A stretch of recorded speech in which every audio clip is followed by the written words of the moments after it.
Welcome to the 100th episode of the Necronama.com.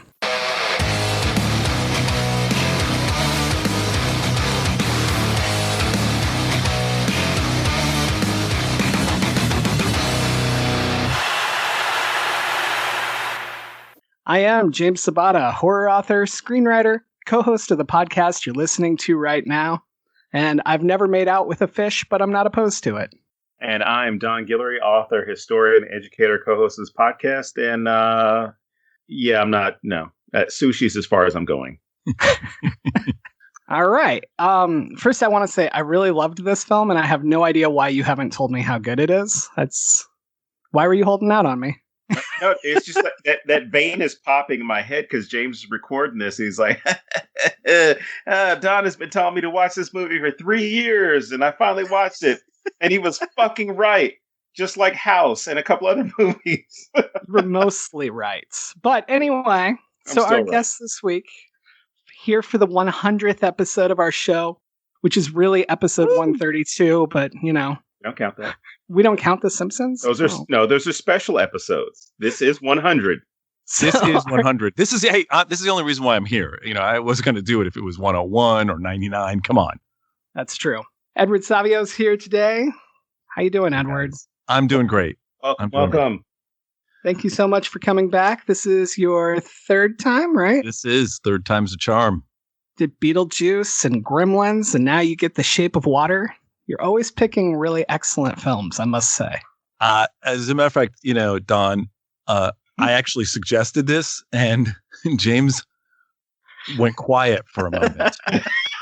He probably thought I messaged you and was like, man. He went dark and he says, he's like, oh my God, you would just make Don go crazy if you did. But you don't have to choose that one if you don't want to. This is 100% true. Totally true. You don't have to. And I said, no, it'd be great. No. Well, we want to do what the guests want to do. I mean, he must have put that in 3 different texts to me. And I'm like, no, this will be great. So here we are. And I have to say, I had remembered it and I misremembered it all at once. So I get that. It's going to be fun to talk about. That is all true. But I also, part of it was just me going, well, what if he doesn't want to do it? Am I forcing him to do this? And so it kind of worked both directions. And I think I just overthought the entire thing, like always. Yeah. If anybody who knows me, that's absolutely my personality. I would totally do shit I wouldn't want to do. Friends of mine call me the glacier. I just keep moving in one direction straight ahead. You're like, no, there's a mountain in the way. Fuck it. We're eventually going to go through it. So no, that wouldn't have happened. No, I'm glad I watched it. I loved it. I have a couple issues, but we'll get there. Overall, really good. But I will miss constantly making Don crazy by saying no to it. This is literally what I said, Don, when I said, come on, it's the 100th episode. You got to do something special. You got to throw him a bone. Yeah, it was, you got to throw him a bone every 100 episodes or so. Every 100 episodes. Exactly. So High Tension will be number 200. Woohoo! He's been asking to do High Tension forever. So, Edward, for those who haven't listened to your other episodes, aside from chiding them for missing out on greatness, why don't you tell them a bit about yourself? Well, I am Edward Savio, and I am a screenwriter and a novelist. I was a screenwriter first. I wrote for Disney and for Sony Pictures. And then I decided to have a family and move away from Los Angeles to San Francisco. And I kept the place down there and I would fly back and forth. But once I had kids, it was a lot harder. So I decided to write novels because, I thought I want to write the anti-screenplay. So that's how I got into it. And I've had, a really good success with screenwriting. But it took a little bit longer for the novels to come into it. And a couple of years ago, we had a #1 hit, Alexander X, which is part of the Battle for Forever series. I've also got book 2 out, which is Ancient Among Us, and book 3, League of Old, AULD. is going to come out later this year. And I also have a not safe for work, not to be listened to in the car with the kids, mainstream adult novel coming out. We're not sure exactly the timing if we're going to put it in. I think we're going to drop it in after League of Old drops in, but it's all done. And I actually did the audiobook for this one, whereas the other books, the sci-fi books, are being voiced by Will Wheaton, the great Will Wheaton, which is awesome. Oh, yeah, absolutely. I love listening to him. So when you say you wanted to write the anti-screenplay, yes. What do you mean by that? So my first book is kind of a cult hit. It's called Idiots in the Machine. And I don't know if you've ever heard of a book called Confederacy of Dunces. It won the Pulitzer Prize in 1980. And I picked up this book in a bookstore and I read the first 2 pages in the bookstore and read the back cover. And I thought it was going to be this certain book. And on the way home, I literally walked to the bookstore and I was walking home in Westwood near UCLA. And by the time I got back to my place, I had this image in my head of what the book was going to be. And I read it, and it's an amazing book. It's probably one of my top 3 books of all time. It's a great book. Anybody who hasn't read A Confederacy, but it wasn't the book I thought it was going to be.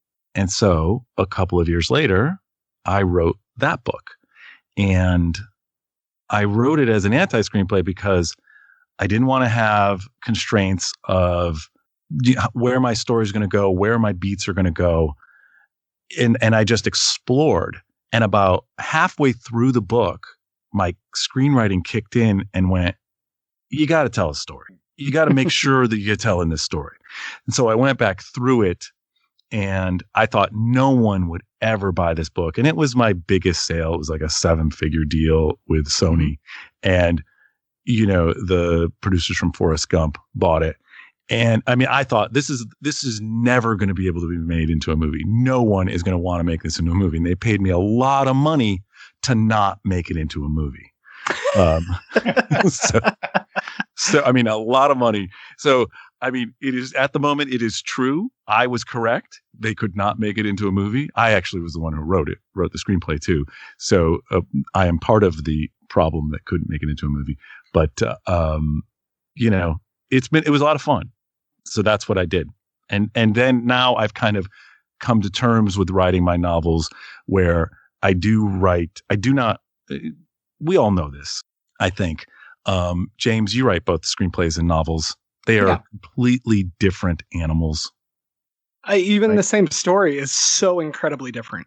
Incredibly different. And I think the mistake that most new writers make, or I would say like people that they may even be accomplished writers in one area, usually books, and then they're trying to go into movies, is they don't divorce themselves from their book. Mm-hmm. And unless my book was my book. Anybody they can go out right now and they can buy Idiots in the Machine. No matter what showed up on the screen, my book was still going to be my book. And so I had a freedom there that I could do anything.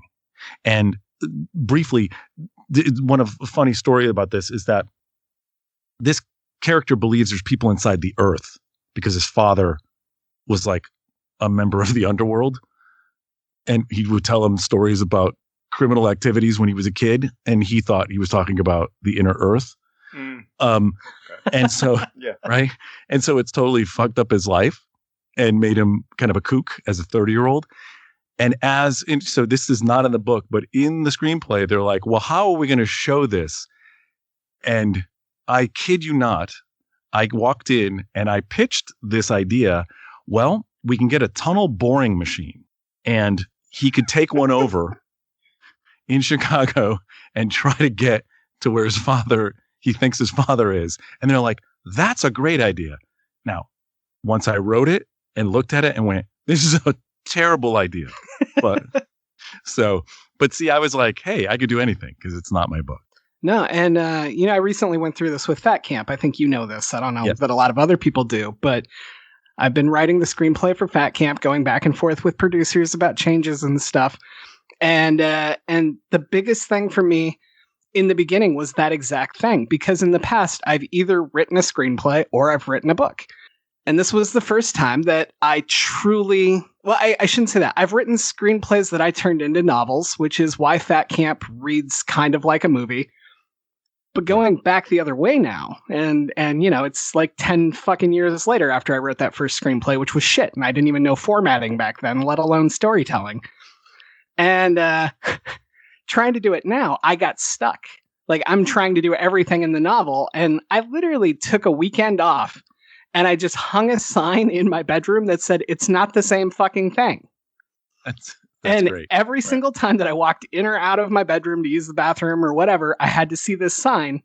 And I got to the point that I went, fuck it, I'm doing all new kills.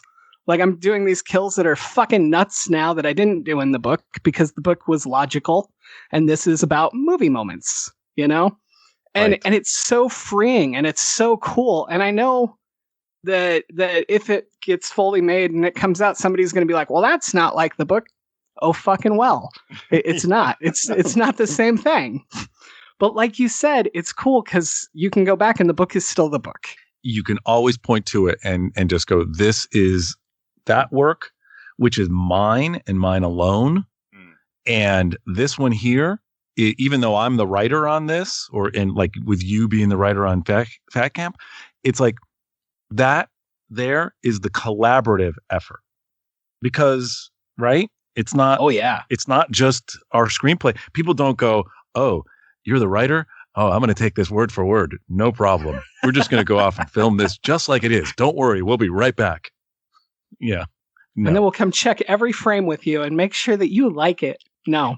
Hey, we're going to change this word. We're going to change this sentence, Edward. Can we, what do you think? Yeah. Okay. I mean, I have been on set for things that I've written, like rewrites of other people, and people have come to me, but it is not normal. And it's only because the director trusted me not to fuck up, and to listen. And he was like, he's God. I'm like, Jesus. That's it. He's God. I'm Jesus. Well, and the other thing with it is, let's say I wasn't doing a screenplay. Let's say I was rewriting the book, right? I'm a very different writer than I was 3 years ago. So it would have totally changed anyway. Yeah. So you can't expect them to be the same. Like, I don't know. Right. But no, I think that's a big thing that people lose. I think they forget when you're reading a book, there's one voice telling you this story and they're in total control. And then you get to cast the people, you get to set the scenery, you get to take all of your life experiences and build this world in your head. And then you go watch a movie and all of that's handed to you, and it went through 200 different people who changed everything. And then you sit there and go, well, that sucked compared to the book. Of course it did. It's not a one-on-one conversation anymore. And and I'll even go further, right? It's not, I actually think it's a one-on-one plus one, right? Which is, it's the writer and the two people that are writing the book is the writer and the reader, right? Because the reader is writing it in their head and they're seeing the images that we have written, but it's not the same as I see. It's not the same as you see when you read my book. It's not the same when someone else reads my book. It's different for everybody. And so, and that's one of the most interesting things, by the way, in the Battle for Forever series, because these people are like 1,500, 2,000, 2,500 years old. They talk about coming into this place in time today, living through this and having movies and going, we had paintings before, but no one ever put images into our heads until film, literally into our heads. You could write, like we are going to talk about eventually in the next hour, Shape of Water. But we're going to talk about, we talk about horror tropes and we talk about horror movies, any movie, but horror especially is something that I think no one had these visions in their head, but these crazy people. But now we can see them, because of other people's visions. Right. Yeah, I like that. Yeah, it's interesting that you say nobody put images in our head, because You're right. Like wording or whatever, like if we're reading, we're putting them there. Like we're envisioning it that way. Right. But I've never really considered how that difference between paintings and film, like that's still a whole other world because a painting is just that still shot or a photograph or whatever. Yep. But film, like you get the whole, it's the 360. dream. Yeah. That's actually a great segue because there is literally nobody, in my opinion, who's better at putting images in people's heads than Del Toro. So you wanna take these crazy monsters or just different worlds that he's built throughout his entire career. Like, I mean, you have like a Tim Burton or somebody like that, but I really, truly, personally feel Del Toro is the absolute master at making me see things ways I've never seen them. And this particular film, like we'll probably talk about the color and the cinematography and stuff, but this same film in anyone else's hands doesn't have that same effect that Del Toro's vision does. And right. I guess what I'm trying to say is if I want somebody to put crazy ass images in my head, he's probably the guy. He makes it comfortable. So Don, what is the thing about this movie that you've been wanting to talk about for 3 years? All right. Well, it hasn't been plaguing me for 3 years. It's just that James hasn't listened to, anybody who's recommended this film to him for 3 years. One, because when I saw it, it was part of an argument, and not an argument, but at least a discussion that James and I have been having with respect to the way that people treat horror. And even the way that Hollywood treats horror, to where we have films like The Shape of Water, or we've talked about Silence of the Lambs, where they're horror films, but they're not marketed the way that people are used to horror films being marketed or even discussed.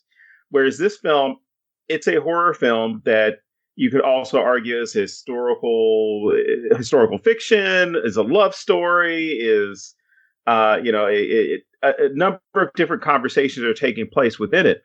And so when I was talking to him, this fit into one of our discussions about how people are so turned off not people are turned off by it, but people who have a bad impression about horror films are immediately turned off at the idea of horror if you mention that something is horror.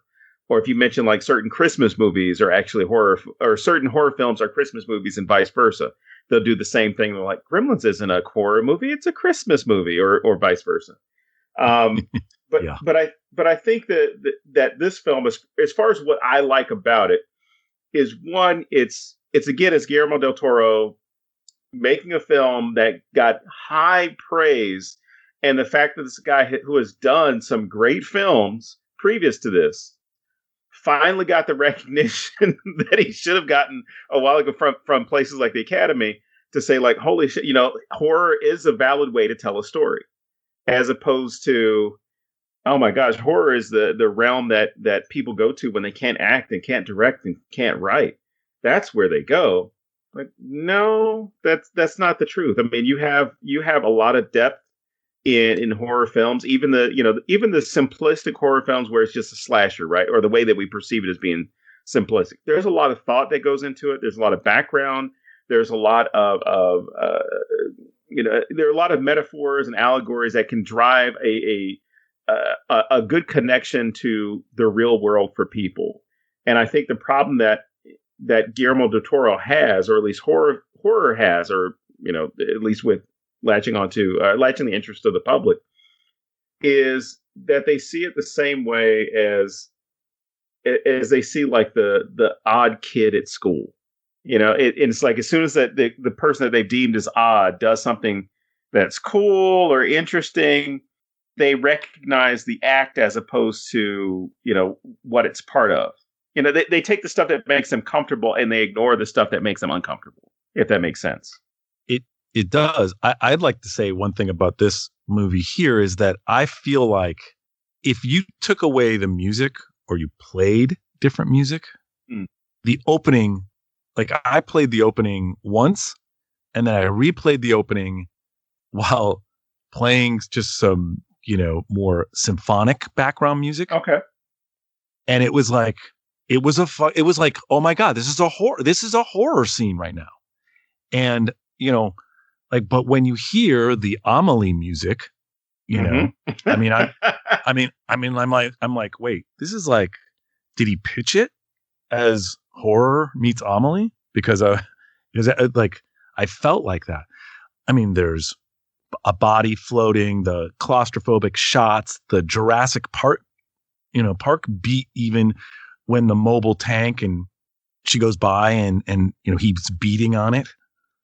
I mean, there's all these moments, and so it's funny because you guys look at, horror a lot more about horror, like, and what you just said, Don, was really eloquent about how horror has gotten short-changed in the industry, where people look at it a certain way. Genre fiction in general did.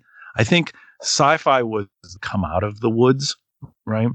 Mm-hmm. I think sci-fi came out in the 70s, probably a little bit with Star Trek, then really with Star Wars, and then everything that happened afterwards. But, people just thought, oh, that's Pulp Fiction, literally, not the movie. Mm-hmm. It's a Pulp Fiction. And I see that for me, I think I'm one of those people that looked at horror, the old standard stuff, and went, okay, I get it. I see the story, but I'm like, that's not what I want to write. That's not what I want to even sometimes see. But this stuff, and the stuff that we've been talking about, and the stuff that the movies you guys have run through, where you see how it's influenced and come out of the woods. This is Creature from the Black Lagoon, with a Cirque du Soleil soundtrack, and I thought that was really interesting. And, like you said, James, the colors, right? I mean, the colors, it's like being underwater the entire film, mm-hmm. except for a couple of moments, key moments. When she finally sees the sunshine and she's going to check out where this canal's going to go. But it's very, very green. It's very, very green. Oh, yeah. Everything. Almost the entire time. Yeah. Almost the entire time. And it's so shocking when it's not, But Don, and James, when you guys see this, like, how would you describe this as a movie if you were just pitching the one-liner? It's basically Splash, but darker. Remember how we had the guy who had sex with a mermaid? Now we're going to have a woman have sex with a merman or a fish man or something. We just haven't determined it. All right. Mine. I don't know that mine mentions the fish person people. However, my argument later goes. I think I would cash in on the loneliness. So it would be mm-hmm. about all of these people interacting every day. Nobody can properly communicate with one another. And they're constantly all alone, even when they're with each other. Every one of them. Every single person. Yes. Yeah, it's very true. And then, something about how they're all trying to find something to make them not lonely, but they have to settle for what they can get instead of getting the whole thing. I don't know exactly, but that would be my theory. Do you have one, Edward? No, but I think what we started to say, darker Splash, I'm like, it's, a cross between Creature from the Black Lagoon and Amelie. There's something really interesting about even the horror in this, which, I was watching it with my girlfriend and she was talking about, she's like, wow, that's so cool. Like, wow, there's love and this, and then, ugh, right? Like every once in a while, there's a moment, mm-hmm. And whether it's blood or someone, with the finding the fingers or with the fingers turning black. And I also thought that the fingers, I don't know, this was weird to me, that the fingers were kind of, he was kind of actually turning into the creature. Yeah. And the creature was becoming more colorful as the movie went on. And he was becoming more black. Strickland was. And your fingers would become scaly as well. yes. And you'd smell. And he did. Mm-hmm. Right. And I think that was part of it. Here's this creature.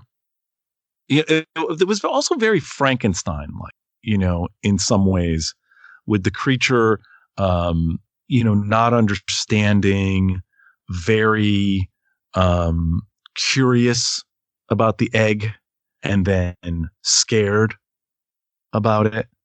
I thought that was interesting. I feel like, James, you're going to go, you presaged something. You're going to kind of go into how maybe there's not just one of them. This might be people. Yeah.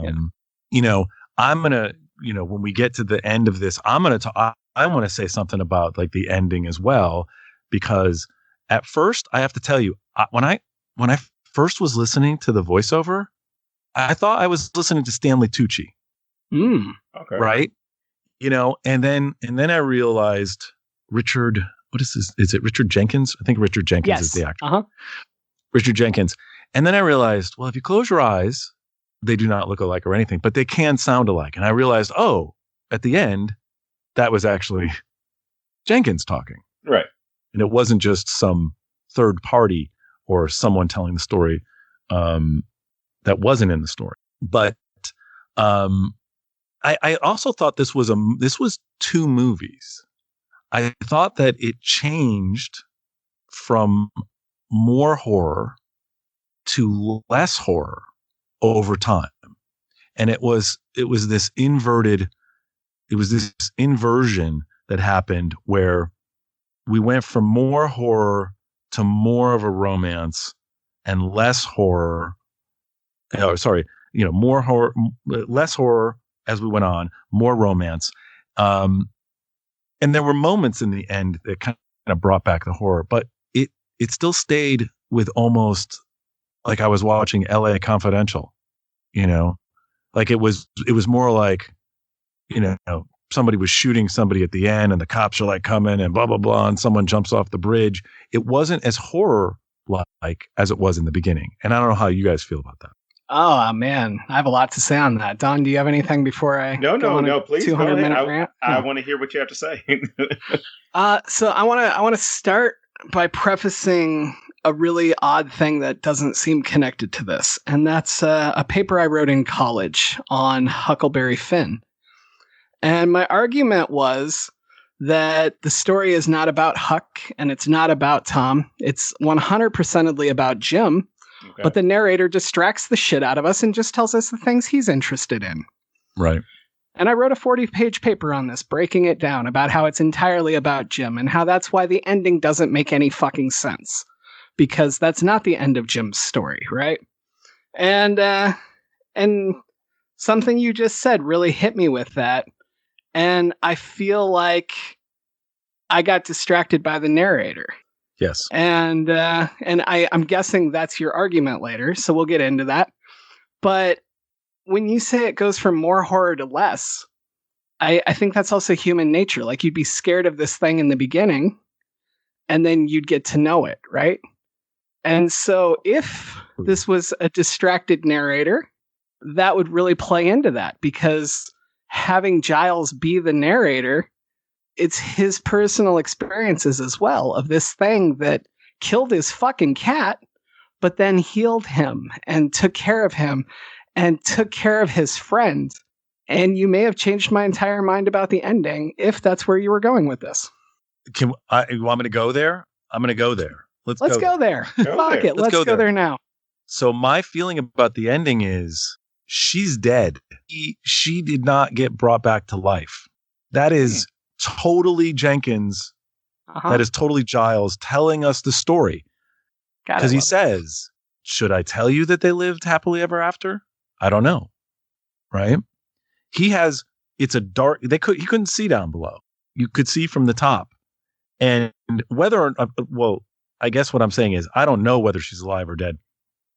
But the vision that we have below, I think, is his vision. He has written this entire movie for the most part. And I think in some ways what this kind of dovetails into what you said, James, which is that he is the Huck Finn of this, and he does distract from the story in the sense that he's the final one that tells us the story. She's not here. First of all, she can't speak. She Right. never could tell us, not at least as well as he could. Yeah, not in the same way, definitely. Not in the same way.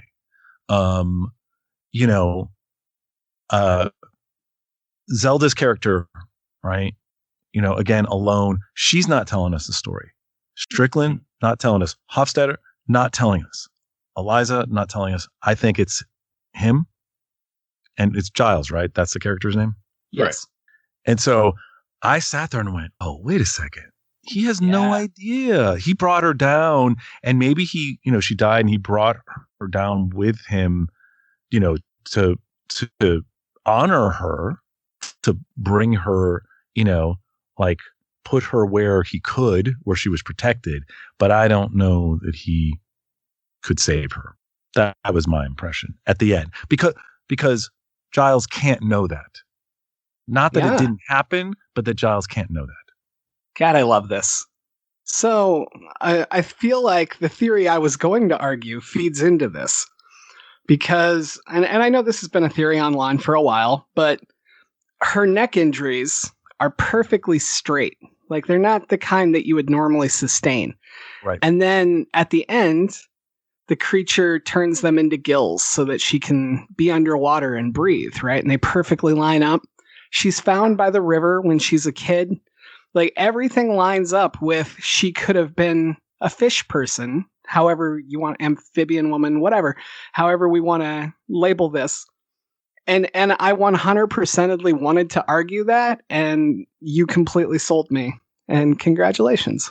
But and I think that was the other thing, right? That if it was that, and you could see that other way, the one thing that kind of makes me go, like, if she could not speak this whole time, because he couldn't really speak, then I would have been okay with that.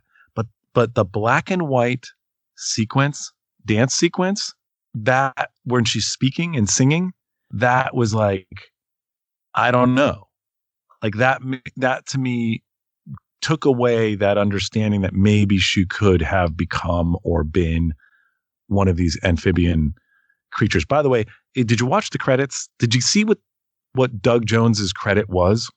No, I did not. Amphibian Man. I'm like, okay. I was waiting. I was like, did it change from Amphibian Man? Amphibian Man. I mean, like Amphibian Man. Okay. All right. It wasn't creature. It wasn't, the name of anything. It was interesting because they never said much. Yeah, no, I watched pretty much everything with the subtitles on. So that's how it was listed there. So I was curious if that was what you were in reference to, or if there was something else as well. But it didn't even occur to me that they never say it like they do. They just call him the creature or the thing or the monster. Yeah, the monster. And that's why it was like the God thing was interesting. Are you a god? Is he a god? Again, Giles. Well, even Strickland, when he revives, or I'm sorry, never revives, but when the Amphibian Man stands up, he makes it just like, oh, you are a god, and then he, of course, he gets his throat slashed, which is great because he did not make gills. See, exactly. Well, and that was part of my argument is he never creates anything. He heals things. So that's right. In order for her to get gills, she would have had to have gills that he could heal, which makes sense with her scars. Like they would have closed, like I was able to justify all that. With that said, I think the Giles theory makes that better, but it also explains the dance scene and the fact that she can talk there. Because for Giles, she can communicate with the Amphibian Man. I mean, she can anyway, but this is a way for him to explain it to us and make it a human love story when it's not at all. He makes it completely relatable this way. He's an artist. He's an artist. Exactly. He's an artist. And this last scene is the most artistic fucking piece of the entire thing. Absolutely. That scene is written by an artist. And that backs up the Giles theory. Like you've completely sold me. I love this so much. And what I think is really weird is that, what were they doing? Were they really fucking with us when they named him Giles? Because it's almost like Gills. Right? I thought of that too. Right. And then the other thing, my final reason I was going to argue that she was a fish person all along is that she only masturbates in the tub. And I think it's weird that they show this because there's no reason to show her masturbating in the tub outside of making that connection to water. Also, she uses an egg timer, which is kind of funny. And, just the whole eggs and water, literally offering him your eggs. I mean, there's so much sexual innuendo here on top of the actual sex. And I just thought it made a really good case for her being a fish person. And now you've taken that from me, Edward. I'm so sorry. I like it, though. It's so I much like better. the idea. What about you, Don? Are you convinced, or do you want to fight back? I'm because you and I texted back and forth when you had mentioned the thing about her being a fish. I was like, yeah, so that's not a surprise. Yes, she had the gills from the beginning, whatever. And then when you said, and I said, that's also why, the only time you see her masturbating is in the water. So we are of the same accord on this. So I'm willing to believe that Giles is telling the story. I mean, obviously, because he starts off the narration of the film and ends the film's narration. But I'm not completely sold on her dying. I'm more sold on the I don't know what happened. Yeah, as far as her going into the water. Right. This is some of his best work, by the way. Yeah. Giles, it's some of his best work. This whole thing. Well, it's no. He says that about 3 times during the. Agree. The most one of the most uncomfortable moments. There were a lot of moments that had horror written all over them, right? And everything from the color palette to the creepy tunnel to the creepy guy, to Strickland with his sexual assault, right? And I even thought it was interesting that every time we saw them in the women's locker room, we caught a glimpse of 2 signs, but only one of them did we see. And it was the don't waste water. The other one was loose lips sinks ships. But, right? Again, water. But the don't waste water was the big thing. And that he was holding the Power of Positive Thinking book. Yeah. And he was reading it, while he's going through this. And meanwhile, the keystrokes, the woman with the typewriter in the other room and the keystrokes, that was the kind of tension building that goes unnoticed by most people in the audience, I would think, but is exactly what you were talking about, James, with his creation of these worlds that we don't normally see, that he really is a master of this semi-fantasy. I mean, I guess it is fantasy, but it feels like it has a place in time that is not unlike Harry Potter.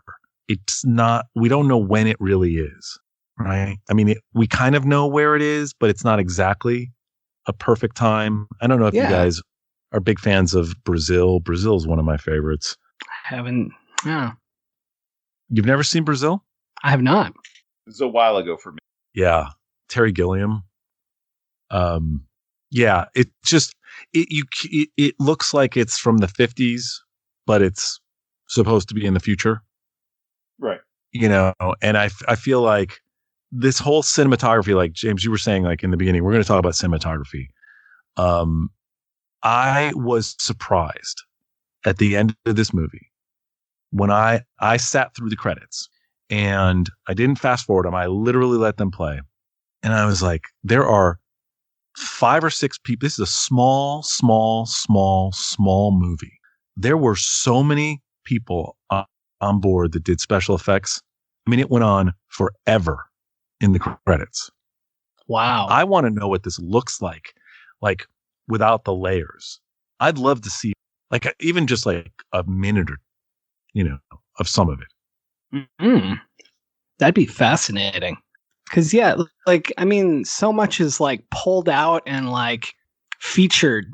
I can't think of a better word. I'm not the cinematography guy at all, but just like certain layers of green are so much brighter, and it's not like how the light hits them. Like, it's very purposeful, you know? Mm-hmm. And it had to just take months, days, years. I don't fucking know. It had to take forever to do this.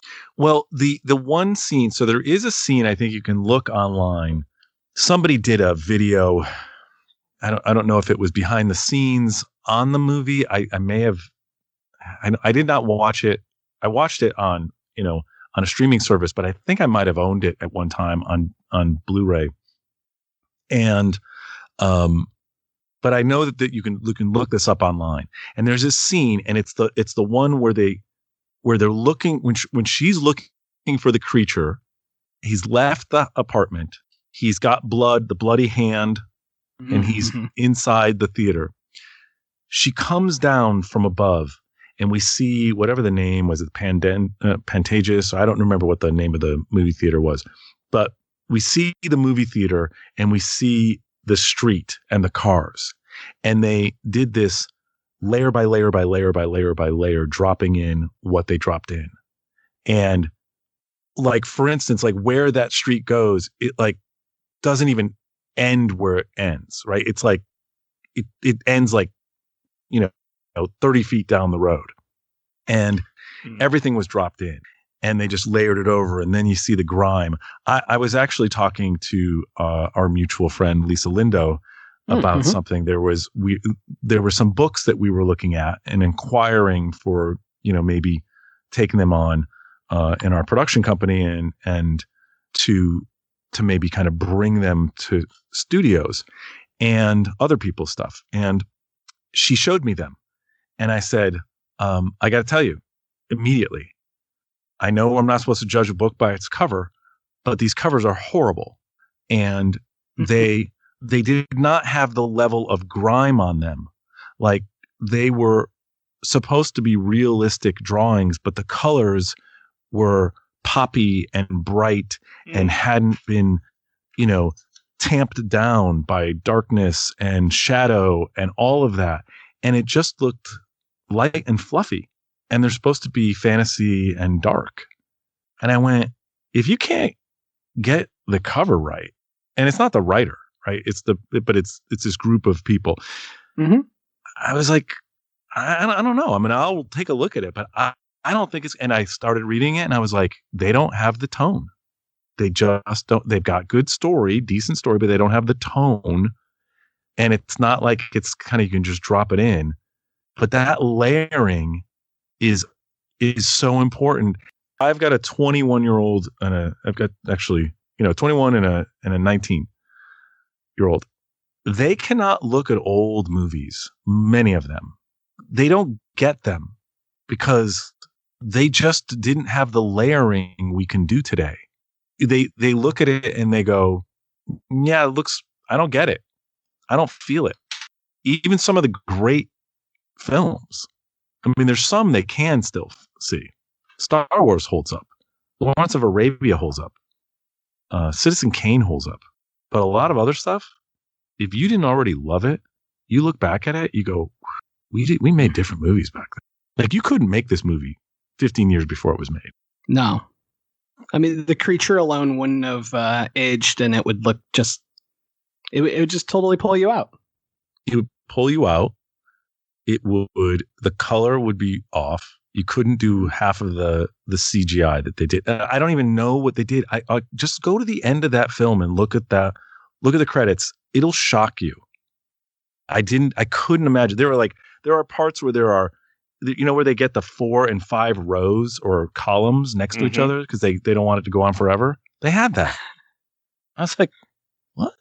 And then it gets so small you can't read it. And then on TV they speed it up to like 15 times speed. And meanwhile, it says in 237 seconds, this, Star Trek Mantrap is going to play. Like, because after I see this movie, Star Trek Mantrap was the one that you gave me. That's the thing you thought I was going to go right to? Okay.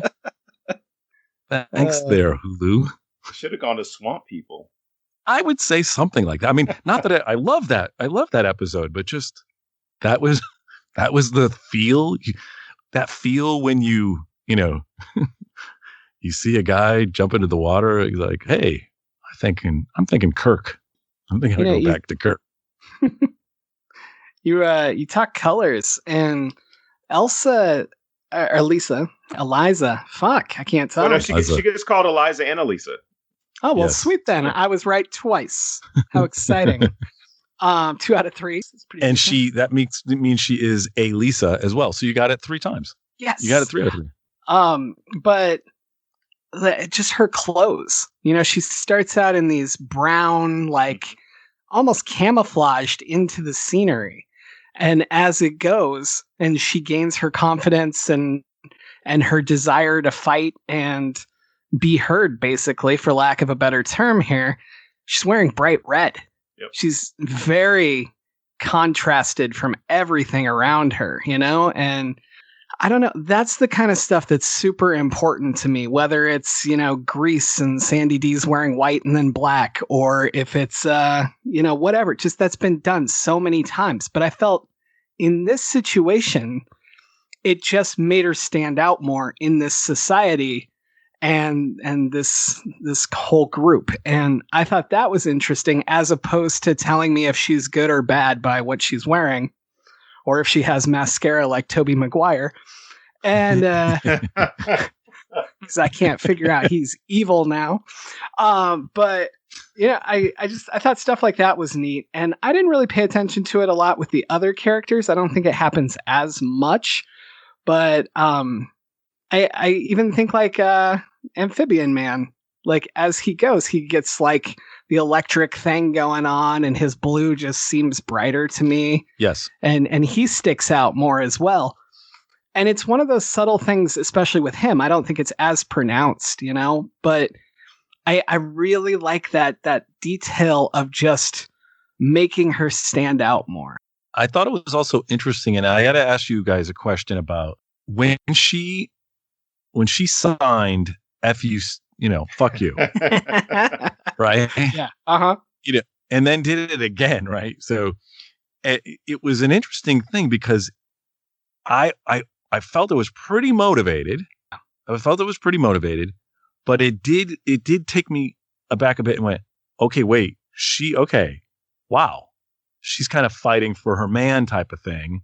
And it was an interesting moment. And,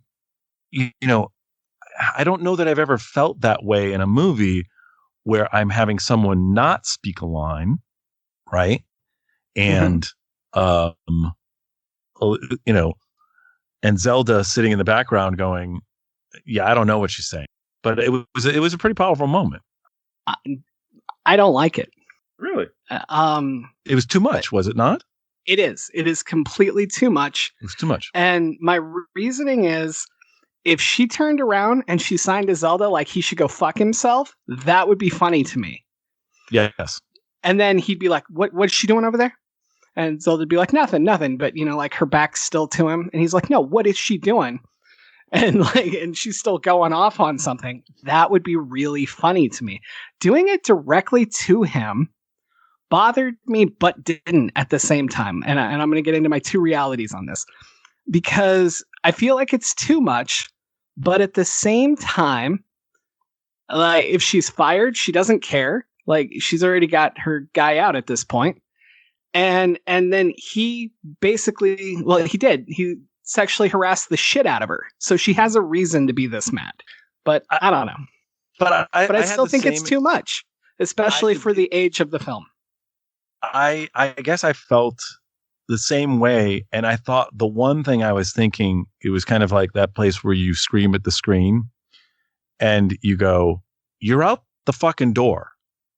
Why are you, he's like dismissed you. Mm-hmm. Right? This is not the time to be alpha dog.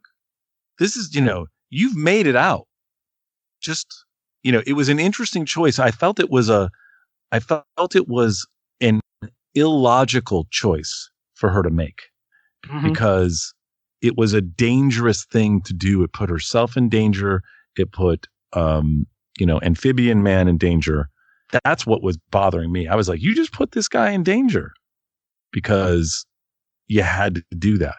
So I'm glad that you had that you had a reaction similar to what With that said, it's hilarious and I loved it, but Sure. it doesn't fit the story to me. The other thing that I think you could have done with it is have her not commenting on him at all and have him be paranoid as fuck about it. Like, that would have been really powerful to me. What is she saying about me? She's not talking about you. Yeah. Yeah. I could see that. Yeah, that's good. I like that. I like that a lot. I actually just had a moment in the new book last night where I was talking with some early readers looking at something and they're like, oh, there's this part and it's great, blah, blah, blah. And there's this part where maybe it slows down here. And I said, oh, you mean the weakest dialogue line in the entire fucking book so far? and they're like, is that what you feel? I feel like, yes, it's the weakest fucking line in the entire book. And it's been bugging me.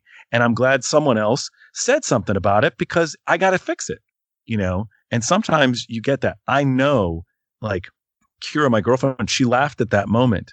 I know that was what happened. It's like a big laugh. It is. But for me, I laughed at it. I had that reaction where this is unmotivated. This is a foolish moment. And she has shown herself to be very, very smart the whole way through.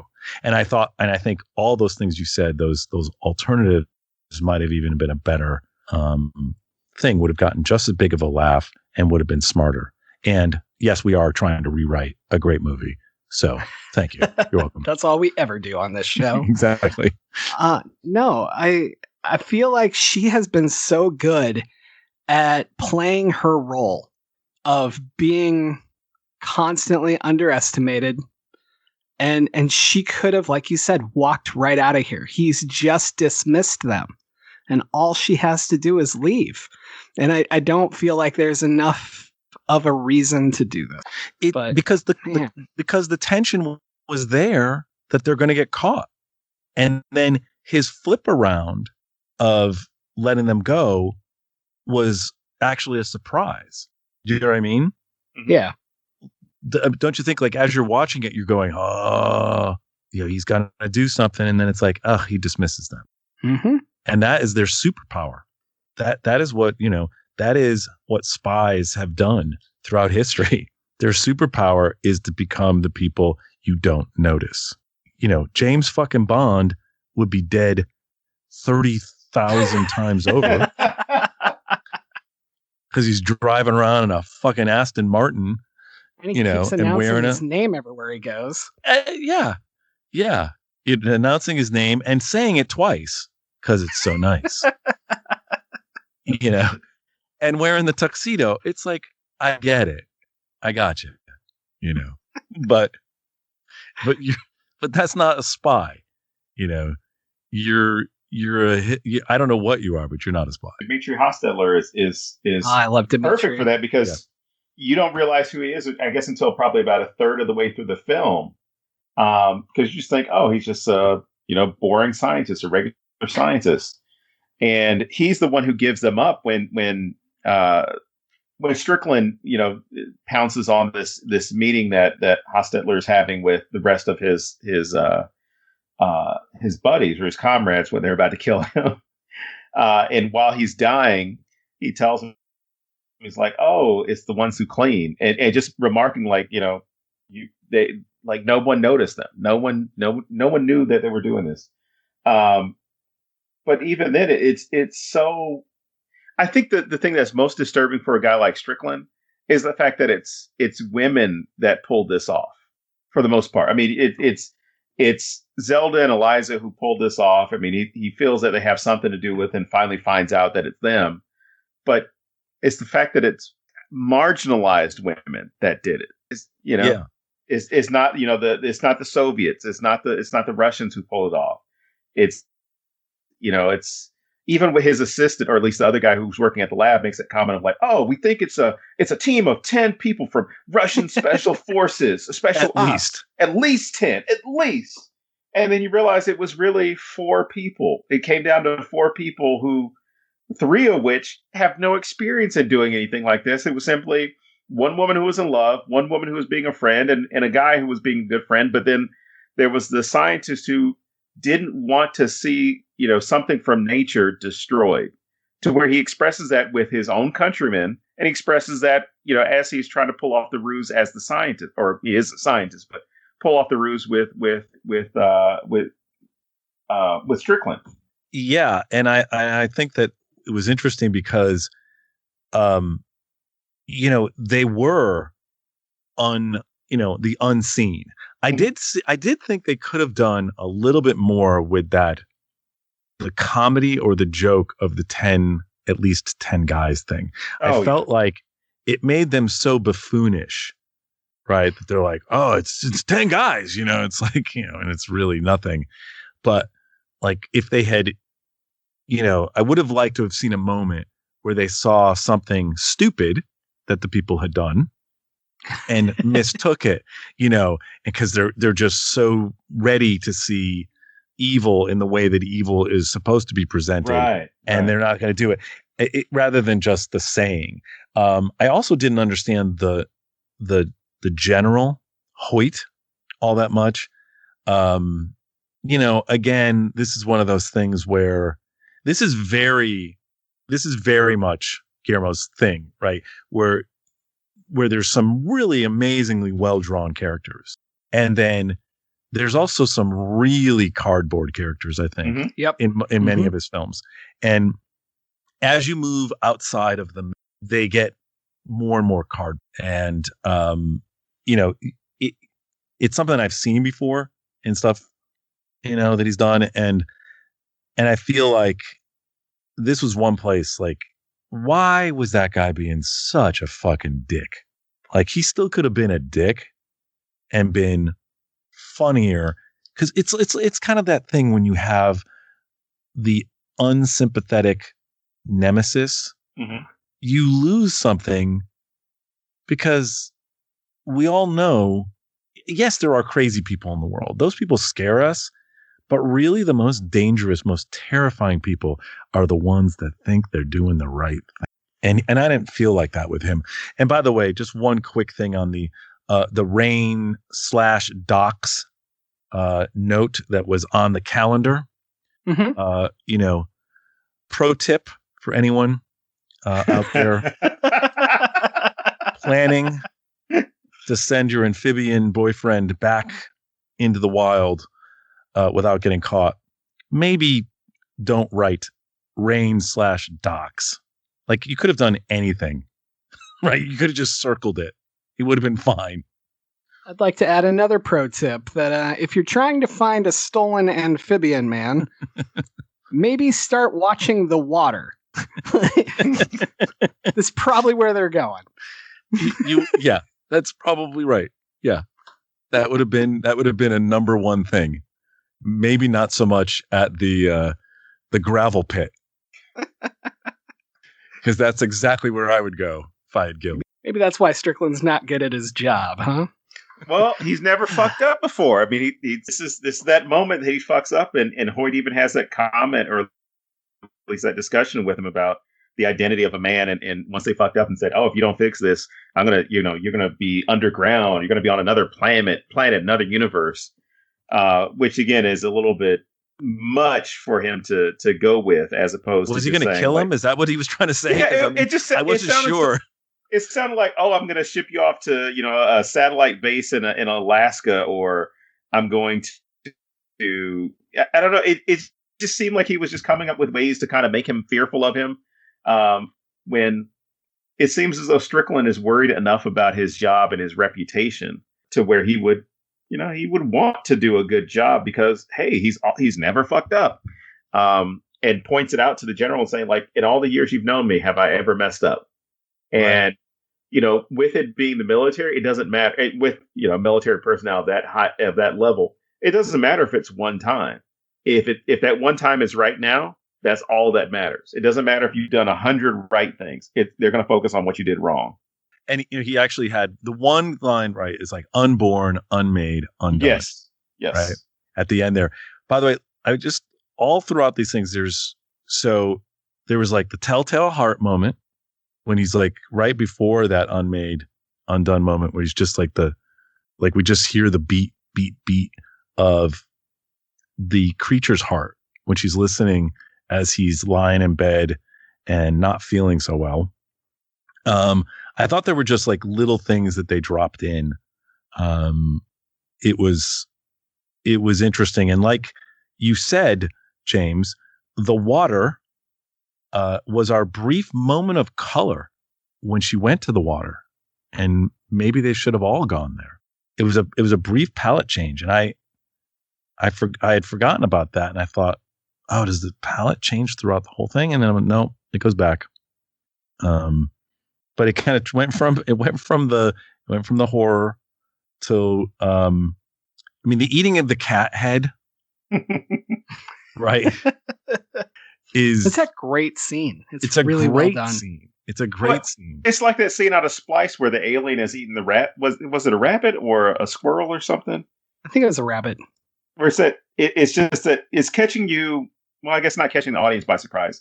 It's catching the characters by surprise because yes, this is a wild creature in the sense of Splice. It's an alien, and hey, it's doing kind of what it's supposed to be doing. So should you really be mad? And even Giles is that same way. He's explaining like, hey, I'm not mad at you. I'm not mad at you. I mean, and explaining to Eliza like he's a wild creature. He needs to be out of here. Which I thought was also a little bit weird because let me just say one thing here as we speak about diversity and inclusion, because this is an intelligent being, right? It doesn't seem actually like he's a wild creature. And this is kind of like how people saw the natives, right? No matter what continent those natives were from.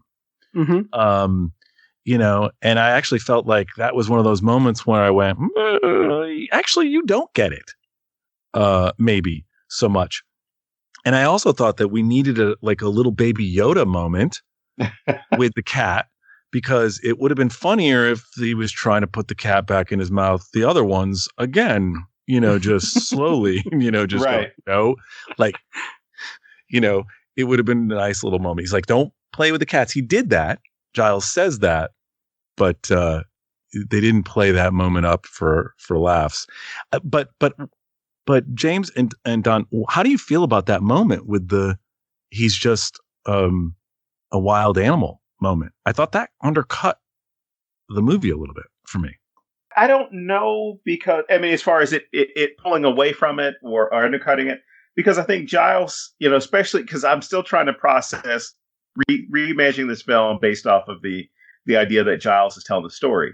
Right. So without that, I look at it as it's Giles addressing it, and I'm speaking of it as the amphibian man, as something that's foreign, something that's different, and he can't, and kind of trying to break it to Eliza and saying like he can't stay here. Whether he's saying wild creature to dehumanize it so that Eliza will come around and agree with him, or if he actually feels that way of like, hey, it shouldn't be here. It seems somewhat genuine as far as that's how he feels, especially after one of his cats has been eaten. But it almost feels as though he doesn't like addressing the amphibian man that way. Right. But that's the thing I'm saying. Like, I felt like what you just said, I would have wanted to see that. Okay. Which is that thing where he says, hey, maybe he's doing this to go, he is not, he just isn't of our world. Right. That's different. He's not of our world is different than he's just a wild animal. I kind of took it as that whole, we think we're woke, but we still fuck shit up. Right. So there's that. Like, even if you're accepting this thing that's going on around you, like all of your preconceived notions from the last however many days since this started would still be there. So maybe he's juggling these new emotions. Maybe it was a slip of the tongue, but obviously the writing of it is very purposeful. And I almost think maybe it was a way for Del Toro to kind of show us that Giles is trying, but he's not there. Right. No, I think so. And so there's 2 points here. So, okay, but then what's her reaction? She should have had a little bit more of a reaction, like, no, like, this is mi amor, right? Right? This is my love, or this is my connection, or haha, which would make sense, because if he was there and he felt this, he wouldn't necessarily notice that reaction if it did happen. That's right. He would not, unless it was really strong and then she did it. Yeah. But that's all I wanted. I mean, Don, the same thing. Like you said, this came up really quickly. James, you were saying about just these preconceived notions. That's all right on. I think that all plays into it. I guess it just felt like you made me feel for this character. Right. Right. And you made me feel that they're going to have this emotional bond together. And now you're telling me this is the same emotional bond I've got with my dog who goes out in the yard and eats shit off the back of the ground because it's too stupid to not eat socks and other things. That was the thing that I felt. That was the only part. I felt like this was not a human. I felt like this was, an intelligent entity, and that moment needed a response from the woman who was in love with this entity. Yeah. I want to switch gears and talk about Giles and his love interest. Thank you. Yeah. Pie Man. Yeah. Yeah. Like, this goes back to the Everyone's Alone, which I know Don's going to talk about here in a second, and I'm going to hand it over to him to do so because he's been waiting forever to do this. My main thing is this also really plays into communication and how every single character in this who can talk fucks up communication constantly. 100%. Strickland only believes in orders and anything that doesn't show weakness, right? Then you have Dimitri, who speaks multiple languages, and he still can't make people see his point of view and be like him. You have Zelda, who talks nonstop, and I feel like she never gets a real conversation in her life. And then you have Giles, and Giles is the one who tries really hard to say what he wants to say. And this man, and this is obviously a very real thing, this man can't even present as himself in society, let alone say these words he's dying to say. And that loneliness has to eat at you, right? So Don, tell me about loneliness here. Everybody is alone. They're trying to find their pair, trying to find something that's going to complete them or find their community. So the most fucked up thing about this film is there's this one character who's trying to deal with his sexuality. And the fact that this man is in his 60s and he's trying to drive up the courage to speak about something that he's still afraid to speak, afraid to face himself. And you got to understand, where we were in the 19th with respect to sexuality and sexual orientation and gender identity. There were programs, PSAs, and this is for anybody who's listening, because I'm assuming the two of you know this. There were PSAs that spoke out against homosexuality in the 1950s and 60s. And a part of the Red Scare, as part of the anti-communism programming and propaganda, there were, all these things about, be careful of homosexuals because it's a communist plot to overthrow America. It was this way of blaming homosexuals for you could potentially lead to the downfall of America. You're untrustworthy. You're dirty. You are non-Christian. Like, there were all these things, these labels that were put on the gay community to determine them as being illegitimate human beings. Which, if that's your viewpoint on life, you're listening to the wrong show. But I love how Giles, he's making, and the thing is, even if Giles, let's just say this was a heterosexual relationship or heterosexual interest, right? It was Giles saw this young woman at the pie place, I like the fact that Guillermo del Toro shows this in the way it should be shown, which is it's a normal interaction between human beings. But Giles is so fearful of his age and revealing his true self that he puts on this whole show. He puts on like this act for, how he's going to talk to the guy. I think there's even at one point you kind of get an indication that he's practicing talking to him. He goes down with a toupee, and he's very clear with Eliza, like, oh no, it's a toupee, it's French, just to drive home this idea of like it's special. He's doing this for somebody that he wants to impress. And what's the most devastating thing is that he's already revealing himself. He's already showing interest in this guy, and he feels like there's some interest that's coming back to him, which we've all been in that situation where you feel like, oh man, I'm making this connection with this person. Things are going well. Should I ask them out? What should I do?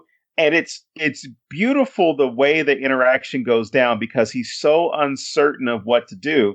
This man goes in there every fucking day to buy pie just to talk to this guy that he doesn't know about his sexuality, but he can't go up to him and say like, hey man, do you like guys? He was like, you got a girlfriend, you got a boyfriend.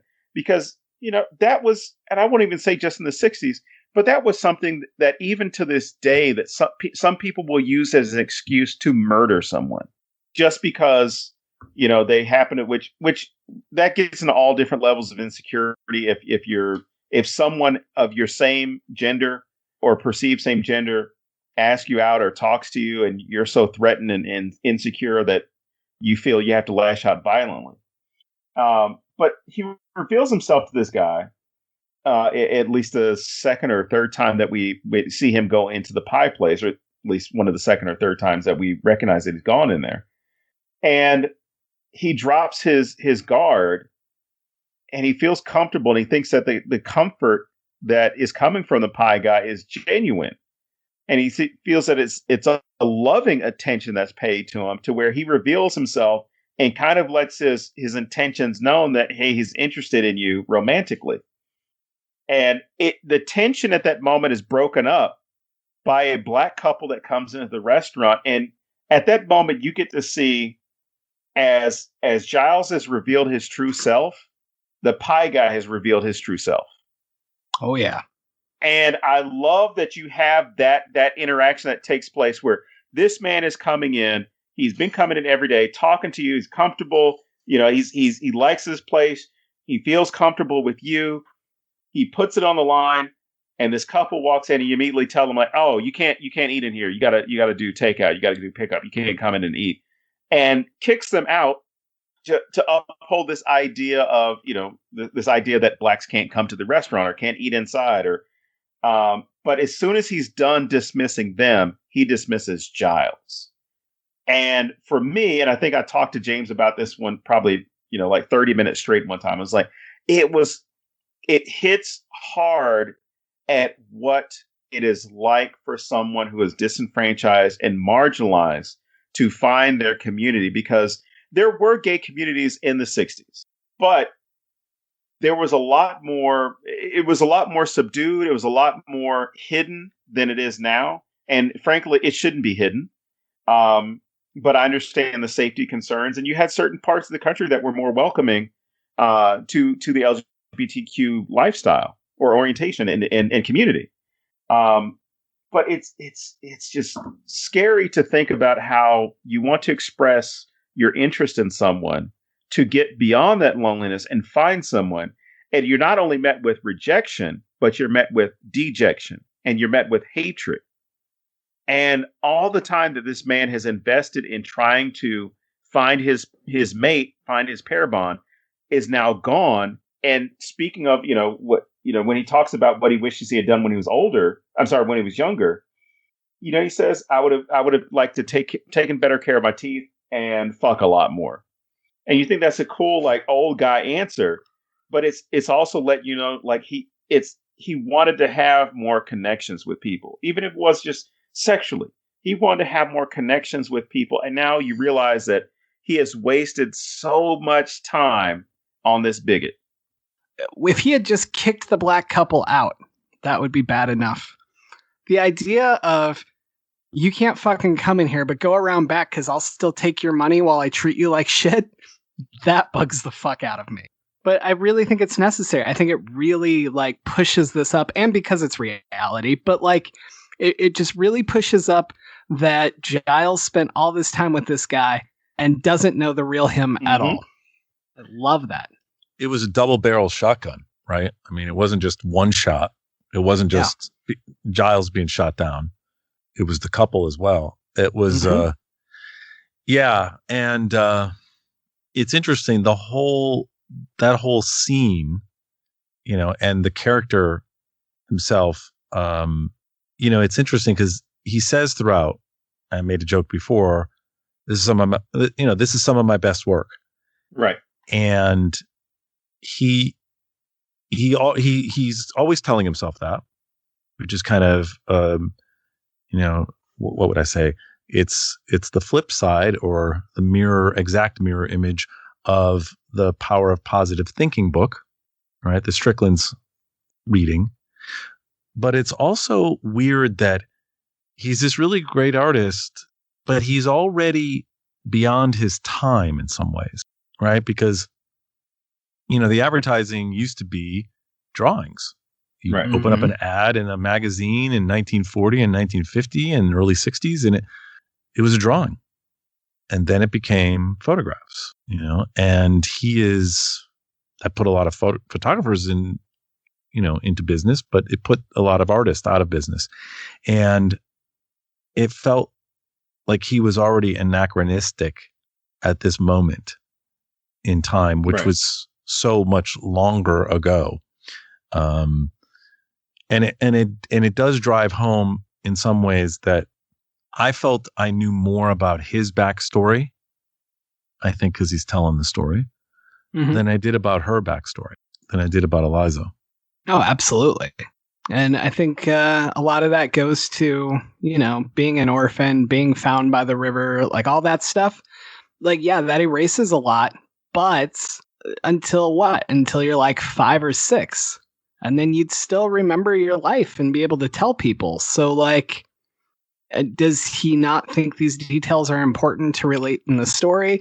Did he not listen to her? Did she not share them? It's not just that she was an orphan. It's not like, oh, I don't have a life till I'm 21, Right.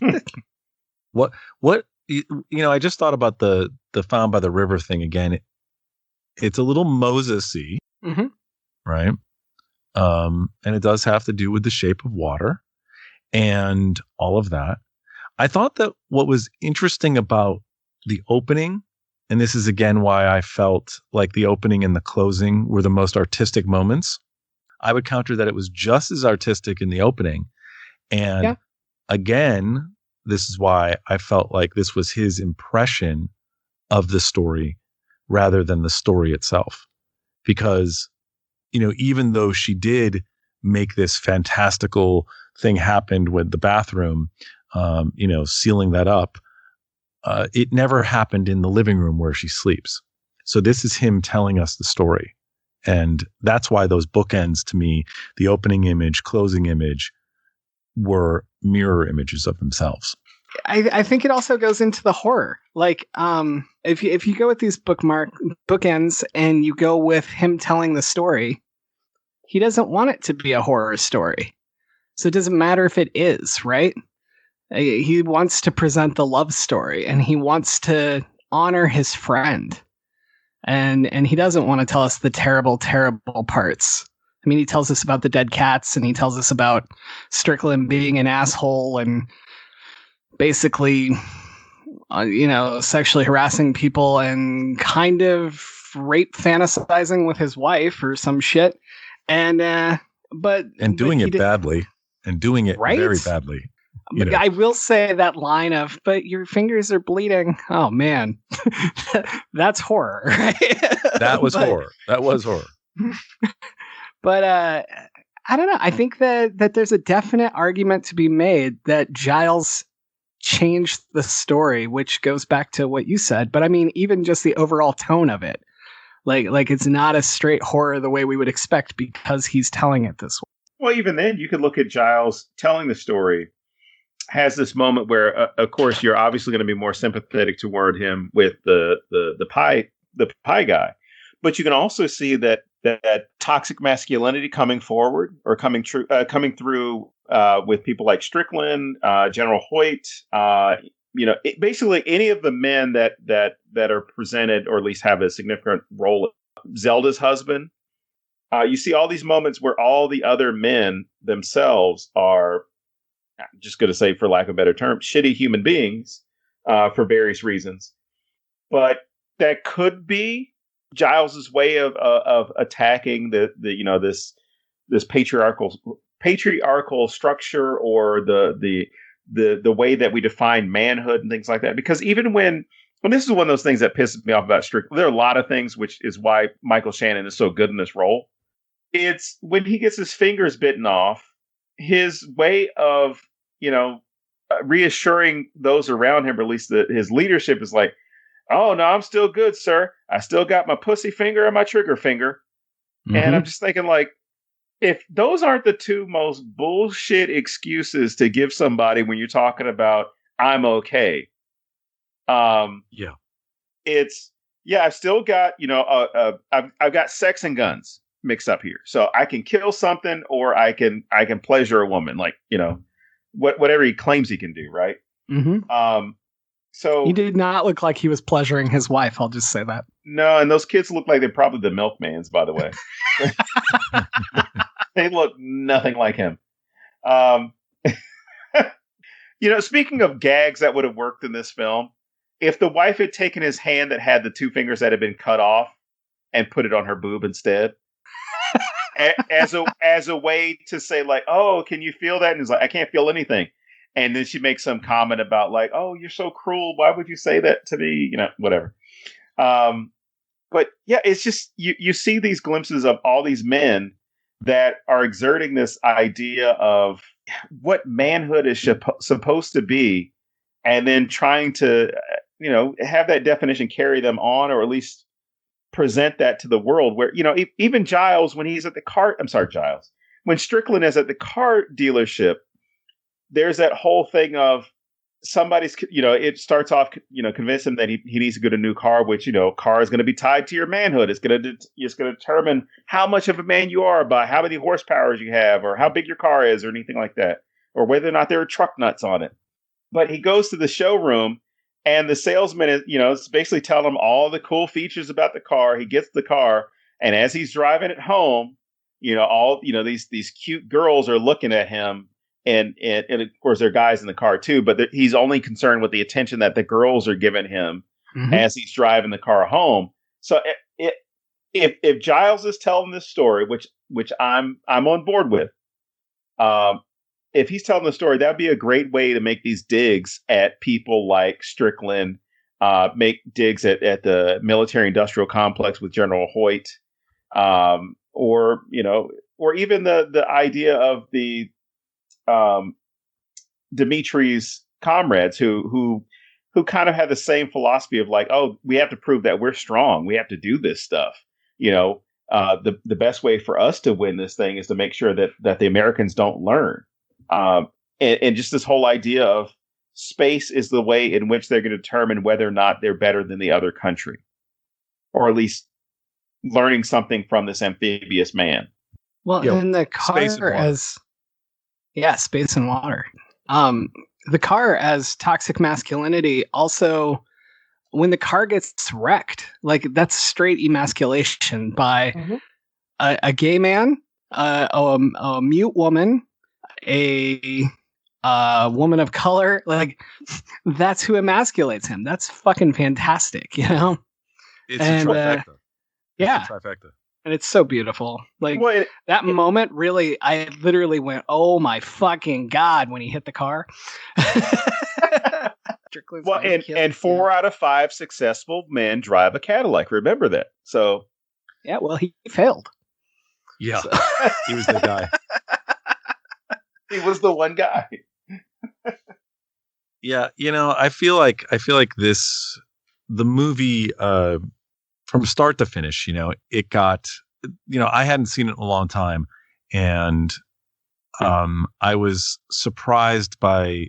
I remembered every part of it, but I was also surprised by a bit of it, and it's held up, and it's really, you guys like making me look at this as horror, because I felt like I was watching it when I first saw it more like an odd romance, like him trying to make it a romance and just throwing these other genres in there. But looking at it this other way opened up a lot. Good. Well, I would argue that it's sci-fi as well. Like, that's kind of how I went into this, was the whole like 50s creature features sci-fi horror thing going on, and I don't know.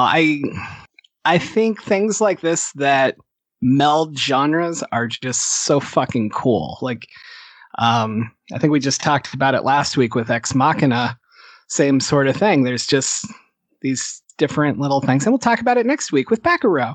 But just messing with genre is so interesting to me, because I don't think that we're any longer at a point where we need things to be one thing. I think as an audience that bores us, and we don't hold on to those films. Mm-hmm. Real life has horror days, and it has sci-fi days, and it has happy love story romance days.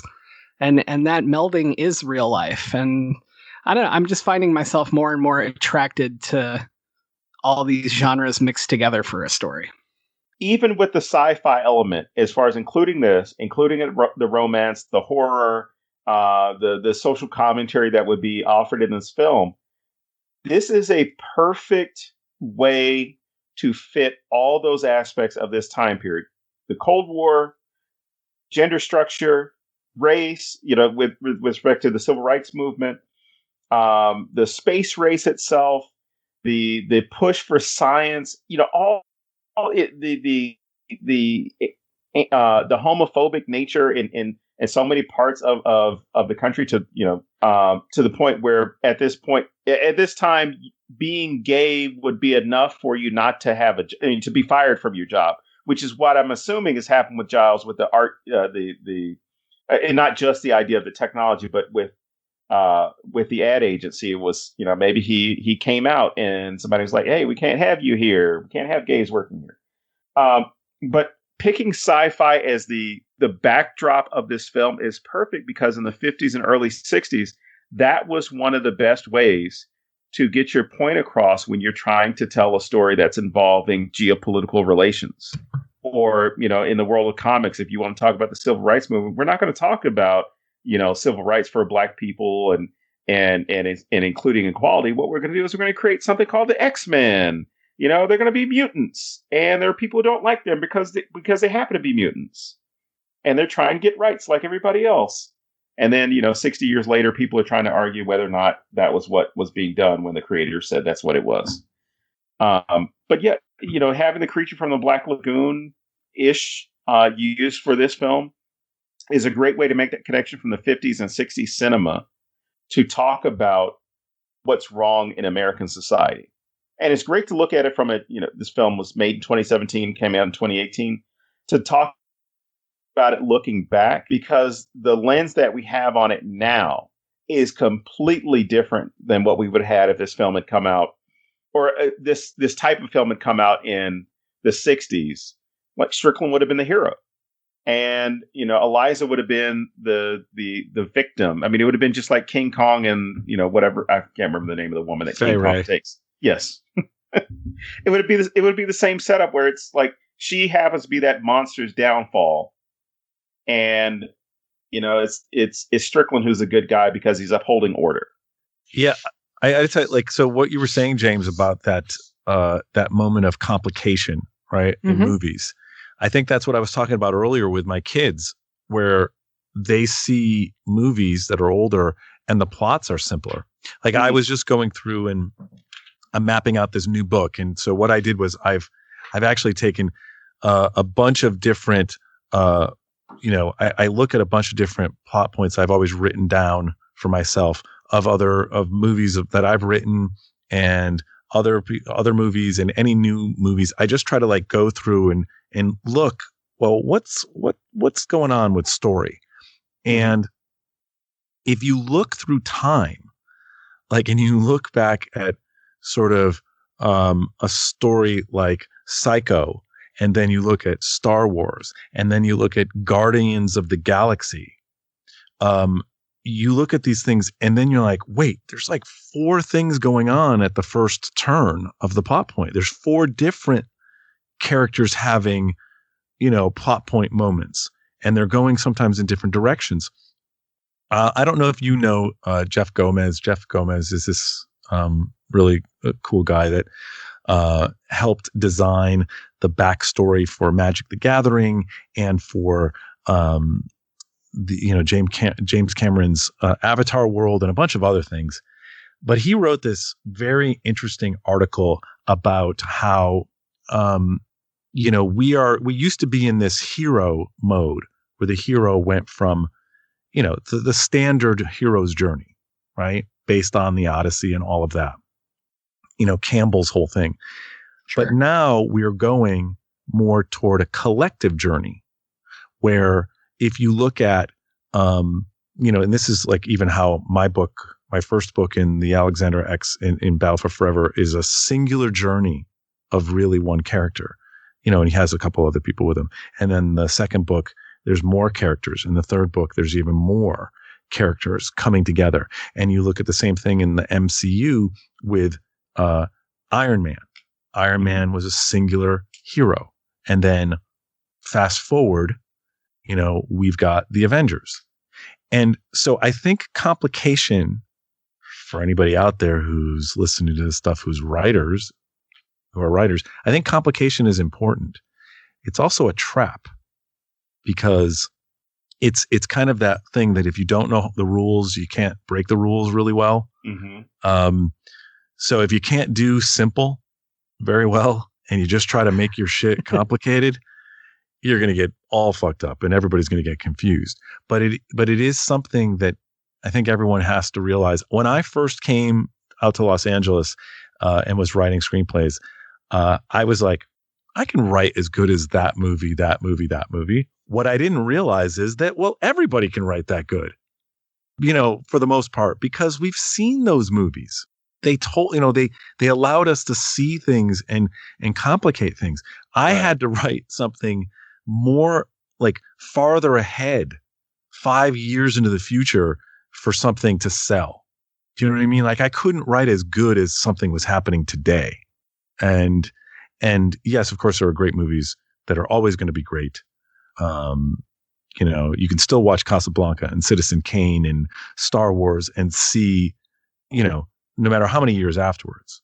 But storytelling is also changing a little bit. And I think the genre mixing and the flavors of your whole podcast is about how horror has slipped into, especially the movies I've done with you guys, sort of non-horror movies, Yeah. No, and I actually really like doing these so-called non-horror movies, the ones that I get hate tweets that say, that's not horror. Like, thanks, I had no idea, buddy. But right, I pitched us doing Toy Story, right? I pitched us doing Toy Story. Yeah. And I still want to. I think that sounds great. But I really feel that every story can be a different genre depending on the point of view of a character. So, like, what's a horror story to somebody who broke up with the girl that he loves, right? Like, that's a love story to the next guy. Right. It's all about point of view. And I think what you were saying about collective is really cashing in on that. It's really, James is here in a horror story and Don's here in a, I don't know, whatever, but we're each doing our own thing and our path is that story and that genre, not necessarily the whole thing. And I think that a lot of the what is horror is going to change also because younger generations are more used to things. Like, you can bite a fucking cat's head off and win major awards for this movie now. You couldn't do that in the 80s. People would have lost their fucking minds. Right. Yeah. So what is horror? I don't know. In 20 years, we might have a really, really fucking different definition. It's going to be interesting. I mean, again, I think going back to Don's earlier point about, the sort of alphabet community, right? In the 60s, and how everybody, it was difficult, right? I remember even just growing up, that was like the worst thing you could say, like, was call someone gay, like, just right. in the late 70s. But my kids, they could care less. Mm-hmm. They could care less. They really, they could not give a shit about it at all. And I think that's healthy, but I think that's also a challenge for us as writers and storytellers as well, because we can't hide behind some of the tropes that we, have been tried and true.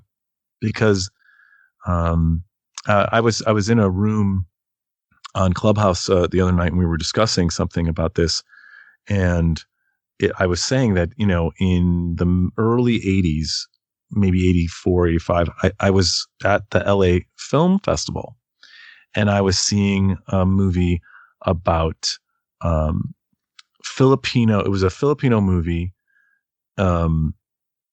In how do you pronounce it? Is it Tagalog? Tagalog. Yeah. And it was about these two men having a love affair, and they were dancers in sort of this place where people would do like a flash dance, water falling on them, sort of like burlesque. And I remember that I had seen a couple of other things in these festivals, and I'm a straight white guy. I'm like the quintessential, fucking not, the other. And the first time I saw this, I was like, well, that's okay. It's weird. I didn't feel,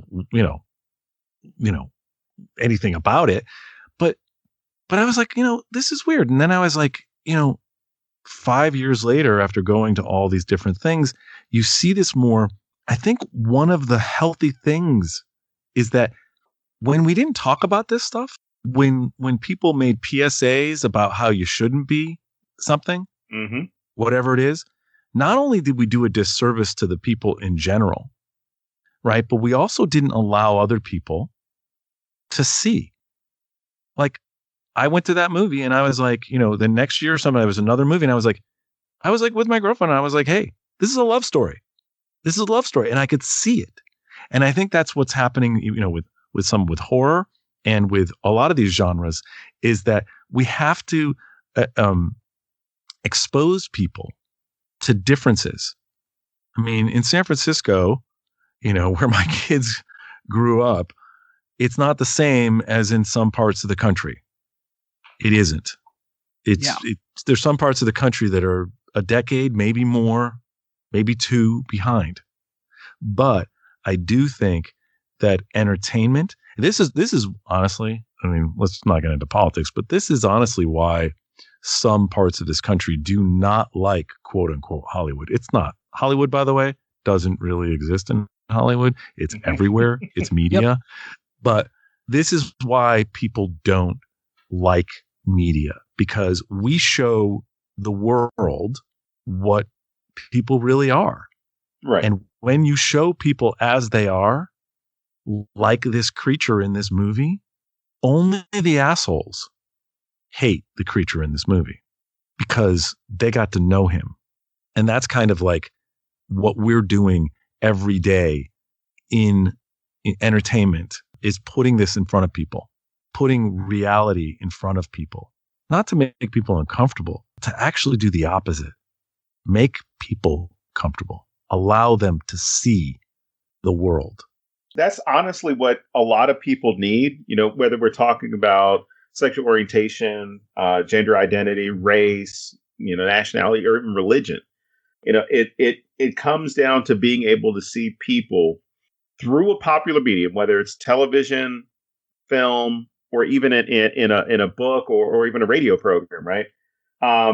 Because for the kids, I'm going to say the kids, for people of whatever background is being represented, they need to see those images to let them know to follow the same theme of this film, that they're not alone, they're not by themselves, because they might not have somebody in their in their local community or their family that is like them, right?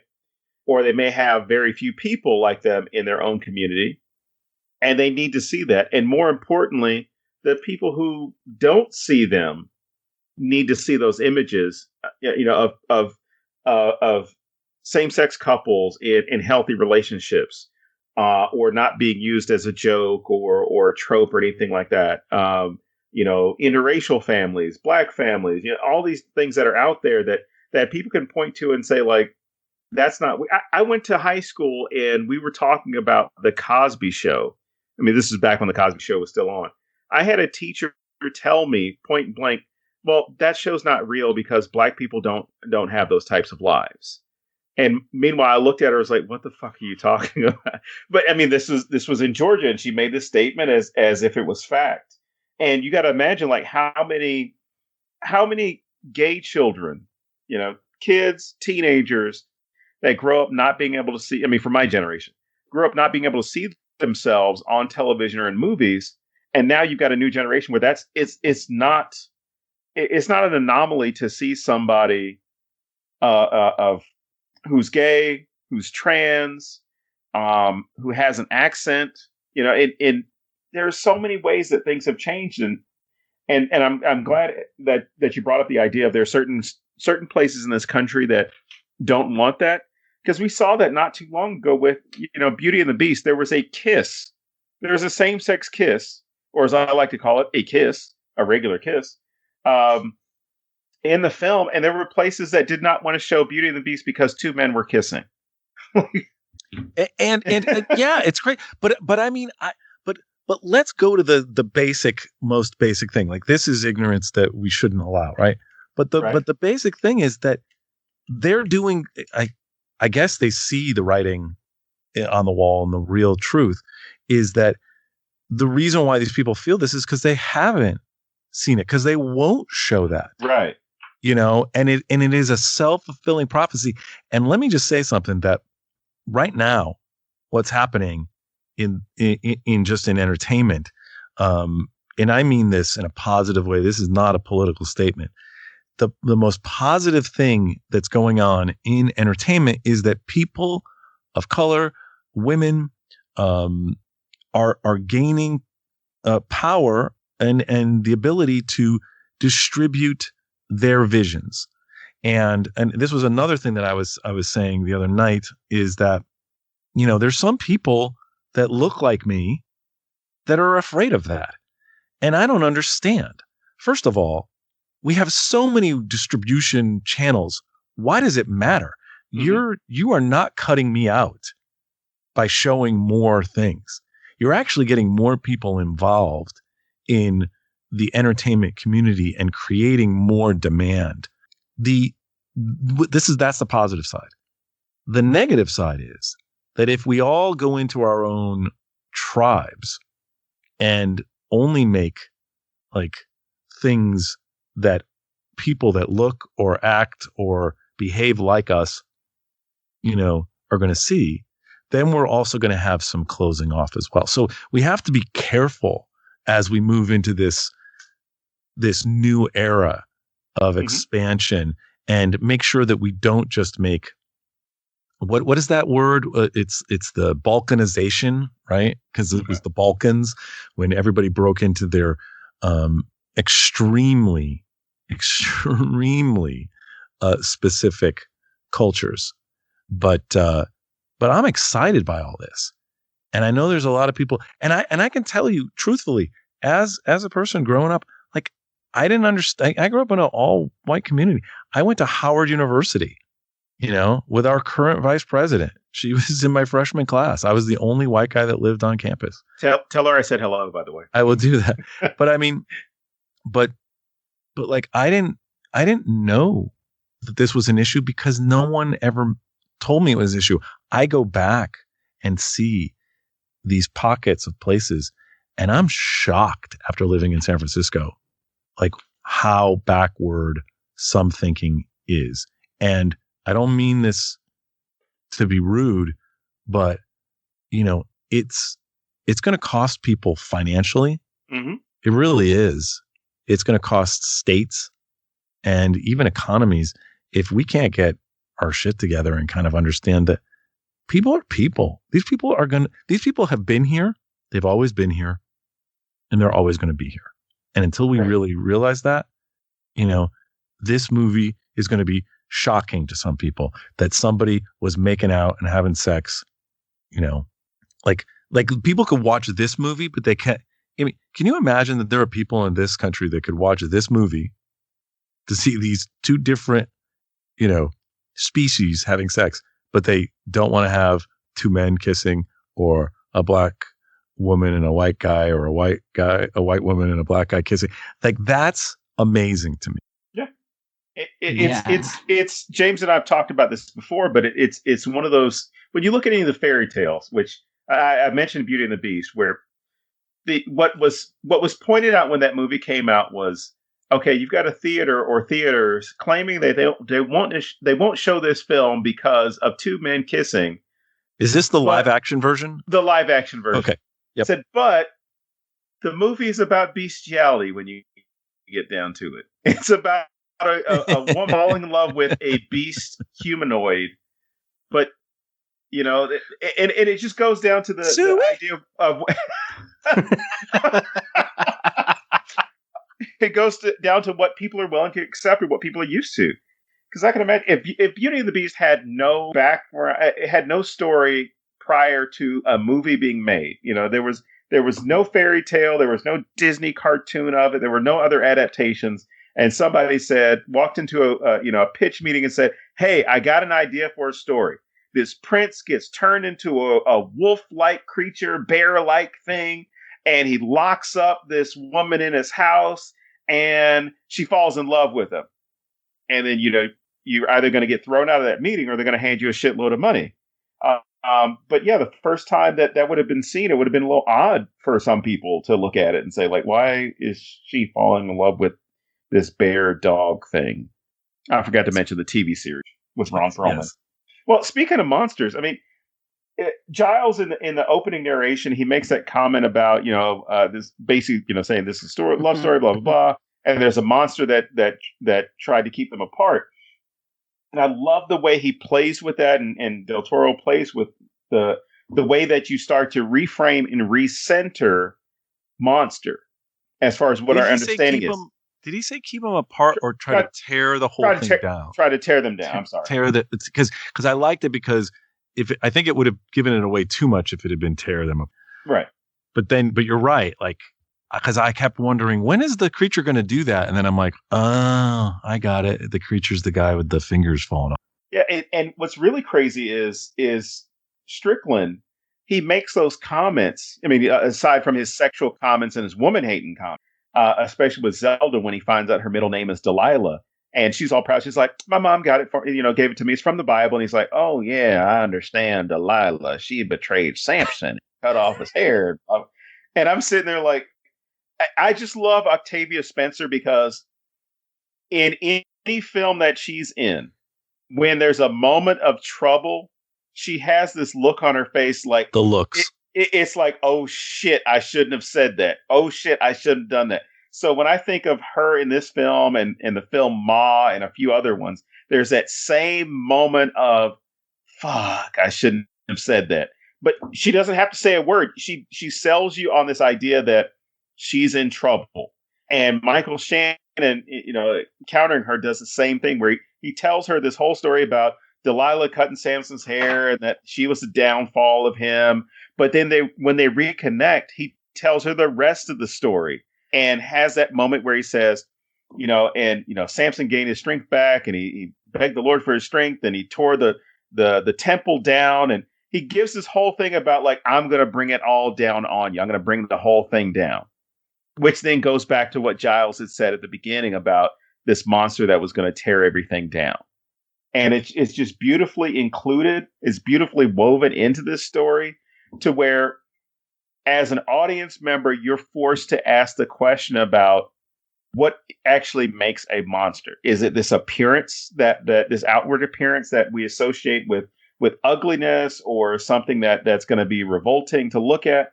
Or is it on the inside? And, this guy is, as the two of you brought up earlier, the guy's rotting. I mean, he's got gangrene. He is. I think his stories, by the way, like the Delilah story, I mean, the Samson and Delilah story is just one of them. Mm-hmm. But like, the cornflake story. Oh, God. Like, I'm sitting there like, the things, cornflakes originally created to curb masturbation didn't work, but it was like when they were writing this, did they go, all right, we've got some stupid stories and we want them to put them together? Cause he goes through, I don't want anyone to take offense at this. But this is the way that Strickland speaks is very much sometimes how Rachel Maddow tells a story. She like goes over to the left, like she's like way out in left field, and then she curves it back around, comes on home. It's and he did this a couple of times, and I thought that was an interesting character choice because I felt like here was a guy who knew more or should have known more and was actually like, he was smarter. And in some ways, I'm going to give our evil monster a little bit of a warm hug here, as he is one of the tragic characters in this story. He is thrown into the machine by that general as if he's just a piece of meat. He's given his life and everything, and he's nothing, and he's no less alone, even with people, like you guys were saying earlier, than anyone else.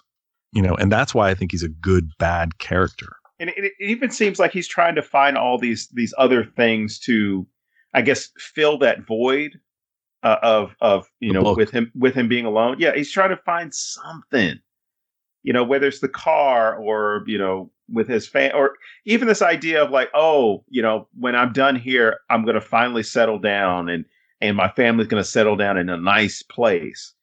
And you see all these Americana, you see all these Americana type associations that he has as far as like what is going to complete his life. So not necessarily make sure that he's not alone anymore, but what is he's looking for something to fill a void.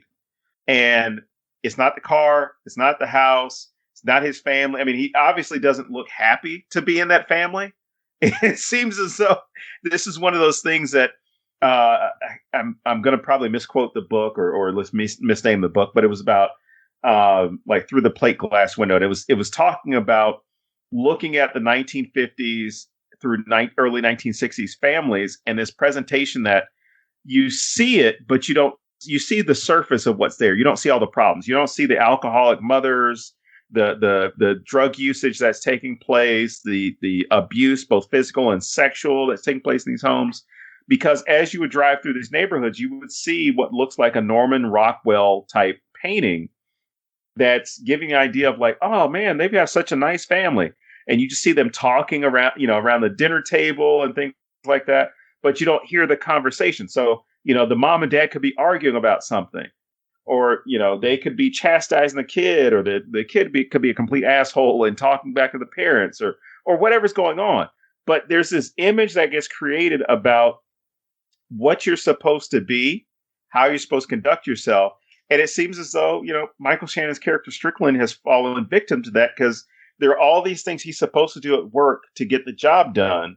And this understanding of like, this is all I have to do, and then I can move on to the next thing, or I can just be completely done with all this. Because it seems like it almost seems like he doesn't want to be there at certain moments. Like he has to be there. Yeah, and what's really weird is that, I mean, for the 60s, his wife is certainly not frigid. Right. She is like game, and he's not fully understanding. There's obviously something broken, but what I feel like every one of the characters in this story is broken in some ways. And I felt that it was put together. I liked all of our main characters, and I really liked going along on the journey with them. And it was a strange group. It was an eclectic group. It was definitely the triple threat of marginalized people. But they did pull it off. And I thought it was an interesting thing that there was like many times in many movies, there were a couple of farce moments even, especially in the escape, that felt they did not go high tension in some parts. They went funny. Yeah, especially with like Zelda trying to stop her and that kind of stuff. Like it just felt so off. Yeah, it was definitely a break from the story. And I think, and that's what I said. I don't know, like this movie, I have mixed feelings about it because it did not, like on the one hand, I appreciate what it did when it went from one end of the spectrum to the other. And on the other hand, I felt like it took this horror trope thing and, left it behind a little bit. Yeah, because even during that whole scene, the only real suspense that I remember from that is when Eliza's trying to set the camera and Dimitri sees her repositioning the camera, or sees the camera being repositioned and figures out, oh shit, I should get on this. I I think I can pull this off too. I can help them. But even beyond that, it becomes funny because one, Giles is arguing. Well, sorry, not arguing, but trying to decide what outfit he should wear for the heist, which I love because he goes over like, well, this one looks kind of working class, and this one looks a little bit more casual. As far as which one's going to be more convincing for a 5 a.m. laundry pickup. To the point, even the ID that he's forging, he's trying to change his age to younger, and Eliza Ketchum's like 3 times, three chances, and he's just like, oh, don't be mean, as far as like, yeah, you couldn't pull off 52, you couldn't pull off okay 50, 54. Oh, okay, 57. It's remarkable and of course this goes back to when we were earlier talking about smashing into the car and also smashing that toxic form of masculinity there. But that's where, it does break from the humor. I'm sorry, not break from the humor, breaks from the horror and starts to lend itself into humor, despite, what's taking place where, Strickland is running them down and shooting at the vehicle. And you're thinking like one of those bullets is going to go in and hit somebody, and they leave unscathed. The other couple of things that I thought were interesting about this whole sequence, because it's after the heist, where, and we alluded to this earlier, but that part where Strickland is having this argument with General Hoyt about, finding the asset and being sure that they can get it and destroy it, make sure nobody else gets it, right? But there's this one sympathetic moment, and I mean one, because I can't think of any other moments where you can be sympathetic to Strickland. And it's not necessarily sympathetic towards him, but it's sympathetic with respect to what he says. And he states to the generals, like, when is a man done proving himself? Right. And at that moment, you're not even thinking about him. You're thinking about the pressure that is put on men like Strickland or everyday men that society, for some reason, puts up and says, like, this is how you prove yourself as a man. This is how you determine that you are a man. This is the idea of what manhood should look like and how it should be reflected. Whereas in this top secret facility, you see how gender works, right? So you've got Strickland, who, Strickland and Hoyt, I'm going to pair them together. where you see that for them, power is masculinity, right? For Dimitri, it may be the same thing as far as power, but there's, he sees it as he almost has to stand up to other people. Like he has to prove himself a worthy of their audience or worthy to speak to, because Strickland kicks him out of the office because he walks into his office without knocking. And at a later moment, because he says, "Oh, it's all about protocol. You got to knock, and I'll let you in." Then you come in, and you close the door. And Dimitri Hostetler then flips it on Strickland, where he walks into his office because he's been summoned there, and he gets called Mr. Hostetler, and he returns to him and says, "Doctor, it's Dr. Hostetler," to reassert himself as a quote unquote man, or at least a person of authority, and standing up to this guy who's, pretty much run over him the entire time that he's been there. So no, I'm Dr. Hostetler. Like, that's how you're going to address me. Protocol. And flipping that back on him to let him know, like, I'm not going to be a pushover anymore. The whole idea about decency, which I thought was an interesting discussion for Hoyt to point out, or at least point out with Strickland, because they're having this idea about, decent men and decency and whatever. And Hoyt's response is, decency is an export. We sell it. We don't need it. And if that wasn't the fucking Cold War in a nutshell, I don't know what was, because Hoyt then is letting you know, I mean, this is the height of the Cold War. I mean, and at a certain point, you understand that the Cuban Missile Crisis is going on at the same time, because there's a radio or television playing, and it's Kennedy speaking about missiles in Cuba. And it's interesting to think about that the American dream, or at least American identity itself, gets exported to all these other places around the globe as propaganda for other people to then absorb and or at least process as that's what it must be like to live in America. Everybody has a house with a 2-car garage, and everybody's dressing nice, and all your movies, everybody looks a certain way. And having spoken to people, in from different countries or internationally when I was abroad, that idea still sits out there that Americans all have money, and that they're sometimes surprised when they see black people in a movie, because they talked about how the movies that they would get were very white. My wife, for the longest time, because the TV shows and stuff that they would consume, not absorb. Talking about amphibians, and I'm thinking about absorbing stuff.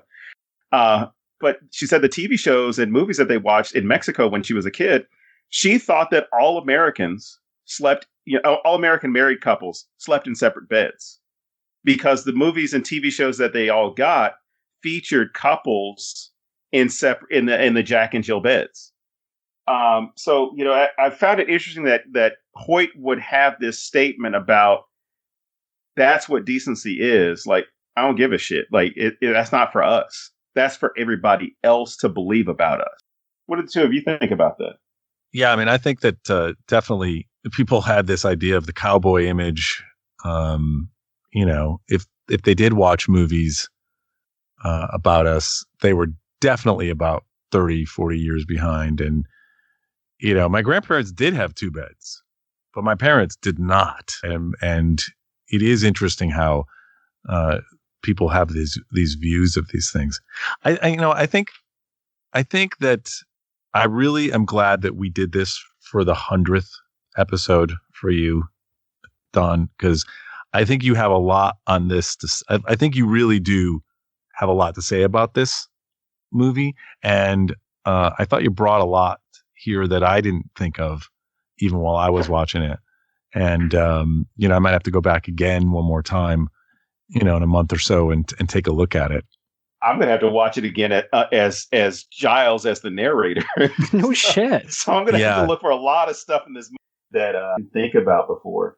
Well, think about this when you're doing that. I'll tell you, like, it's the, there's certain things like, just even his his way of moving and the idea of how she walks. Like he watches her walk, and she walks like a dancer.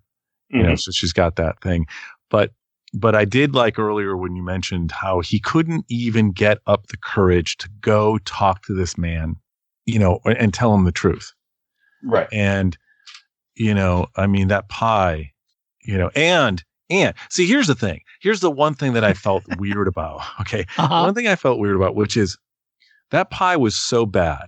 And this guy thought the pie was so good. Not Giles, but the guy he likes is like, isn't that great pie? It's no, you know, whatever key lime pie, which first of all is not that color.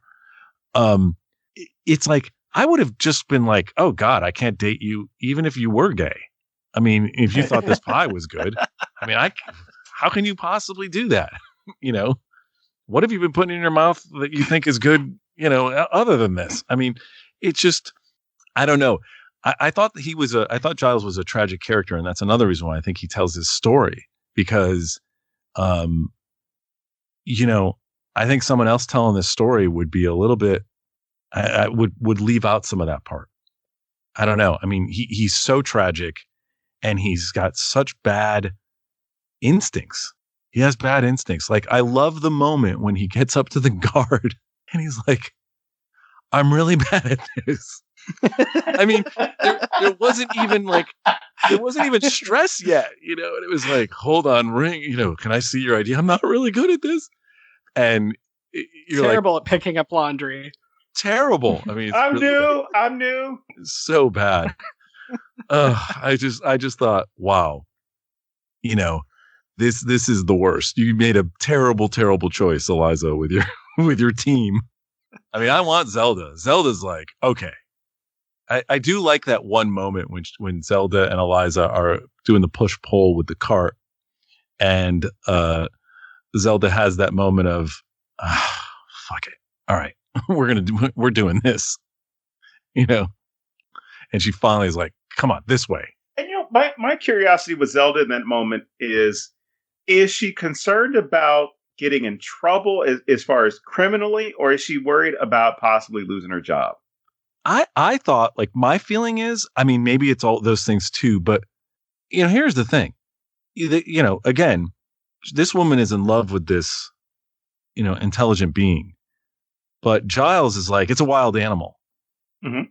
I mean, and Zelda doesn't know that much yet. I would have been like, hey, if I'm not communicating with this thing, I don't know.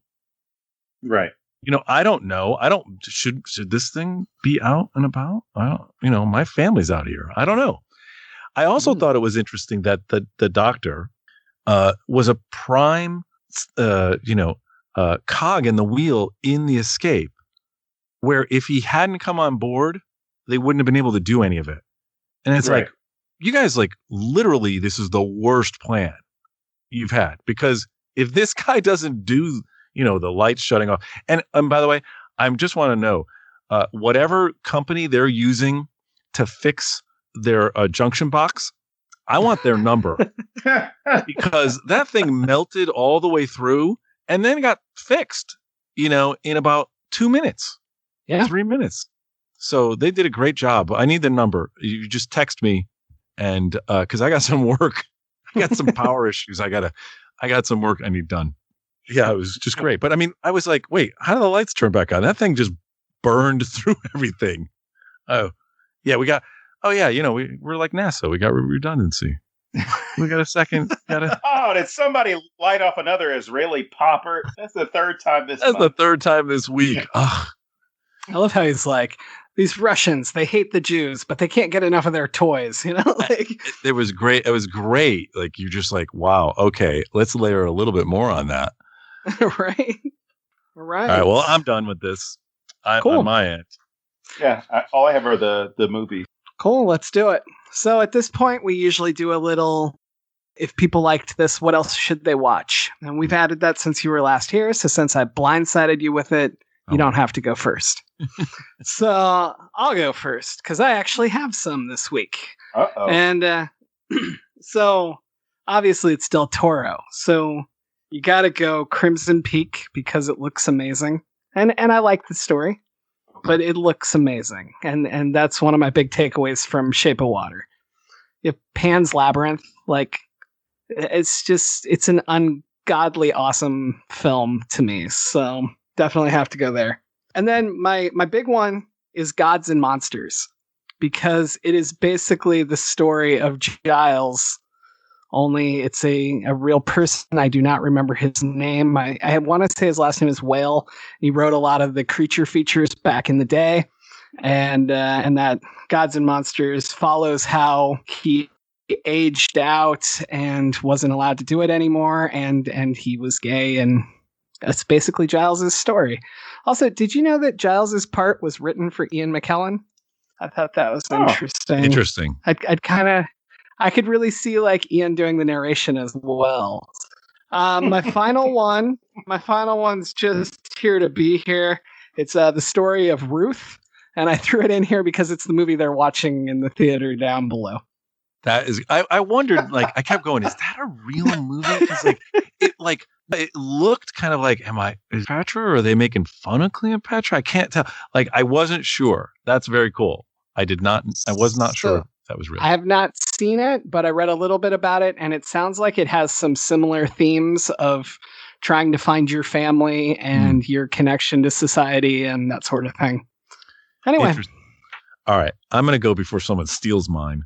He will. He has a list of like 45, I guarantee. 45. Okay. 42. So, well, 42. So I would say, number one, I'd have to go with Amelie, because, damn it. Because like if you're gonna listen to this goddamn music through this whole movie, you gotta watch that movie. You're gonna have someone with a little button nose, on screen. You got to watch that one. Let's see. You did blindside me, so I guess Pan's Labyrinth, of course. Like Edward Scissorhands. Oh, okay. Edward Scissorhands. Nice. That's one, and I think, I think you also you mentioned let's go comedy. Let's go with Splash. You got to see Splash again, because honestly, I did pick it up and watch it again, and it is funny. I'll tell you one. Let's not watch. Can we do that as well? Sure, that sounds great. That should be a new thing we add. The movies you should not watch: Aquaman. Okay, so let's go. Let's just be right there. I feel like that is that's my, honestly, and let's see, is there any more of that out of this world somebody's going to do? God, I know there's one more, and Don's probably got the list, and I'm like trying to steal it from him. It's like Starman.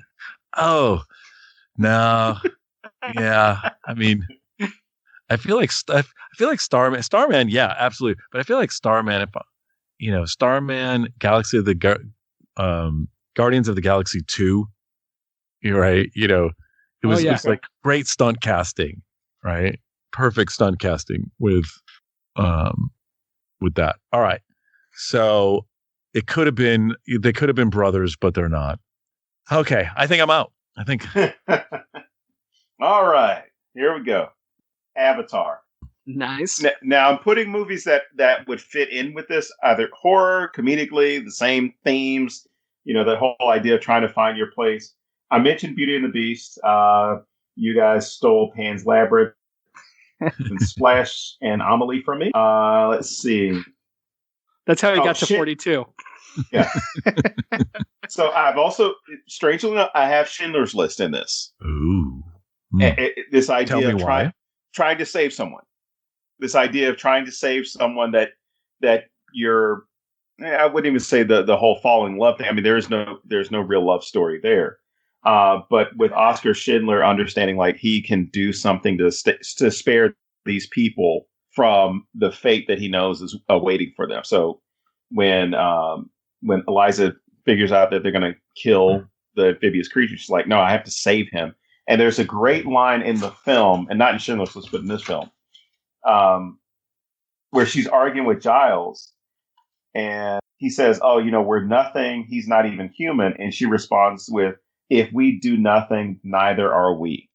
And it hits at some of the issues in Schindler's List as far as humanity and speaking up for humanity, standing up for humanity as well.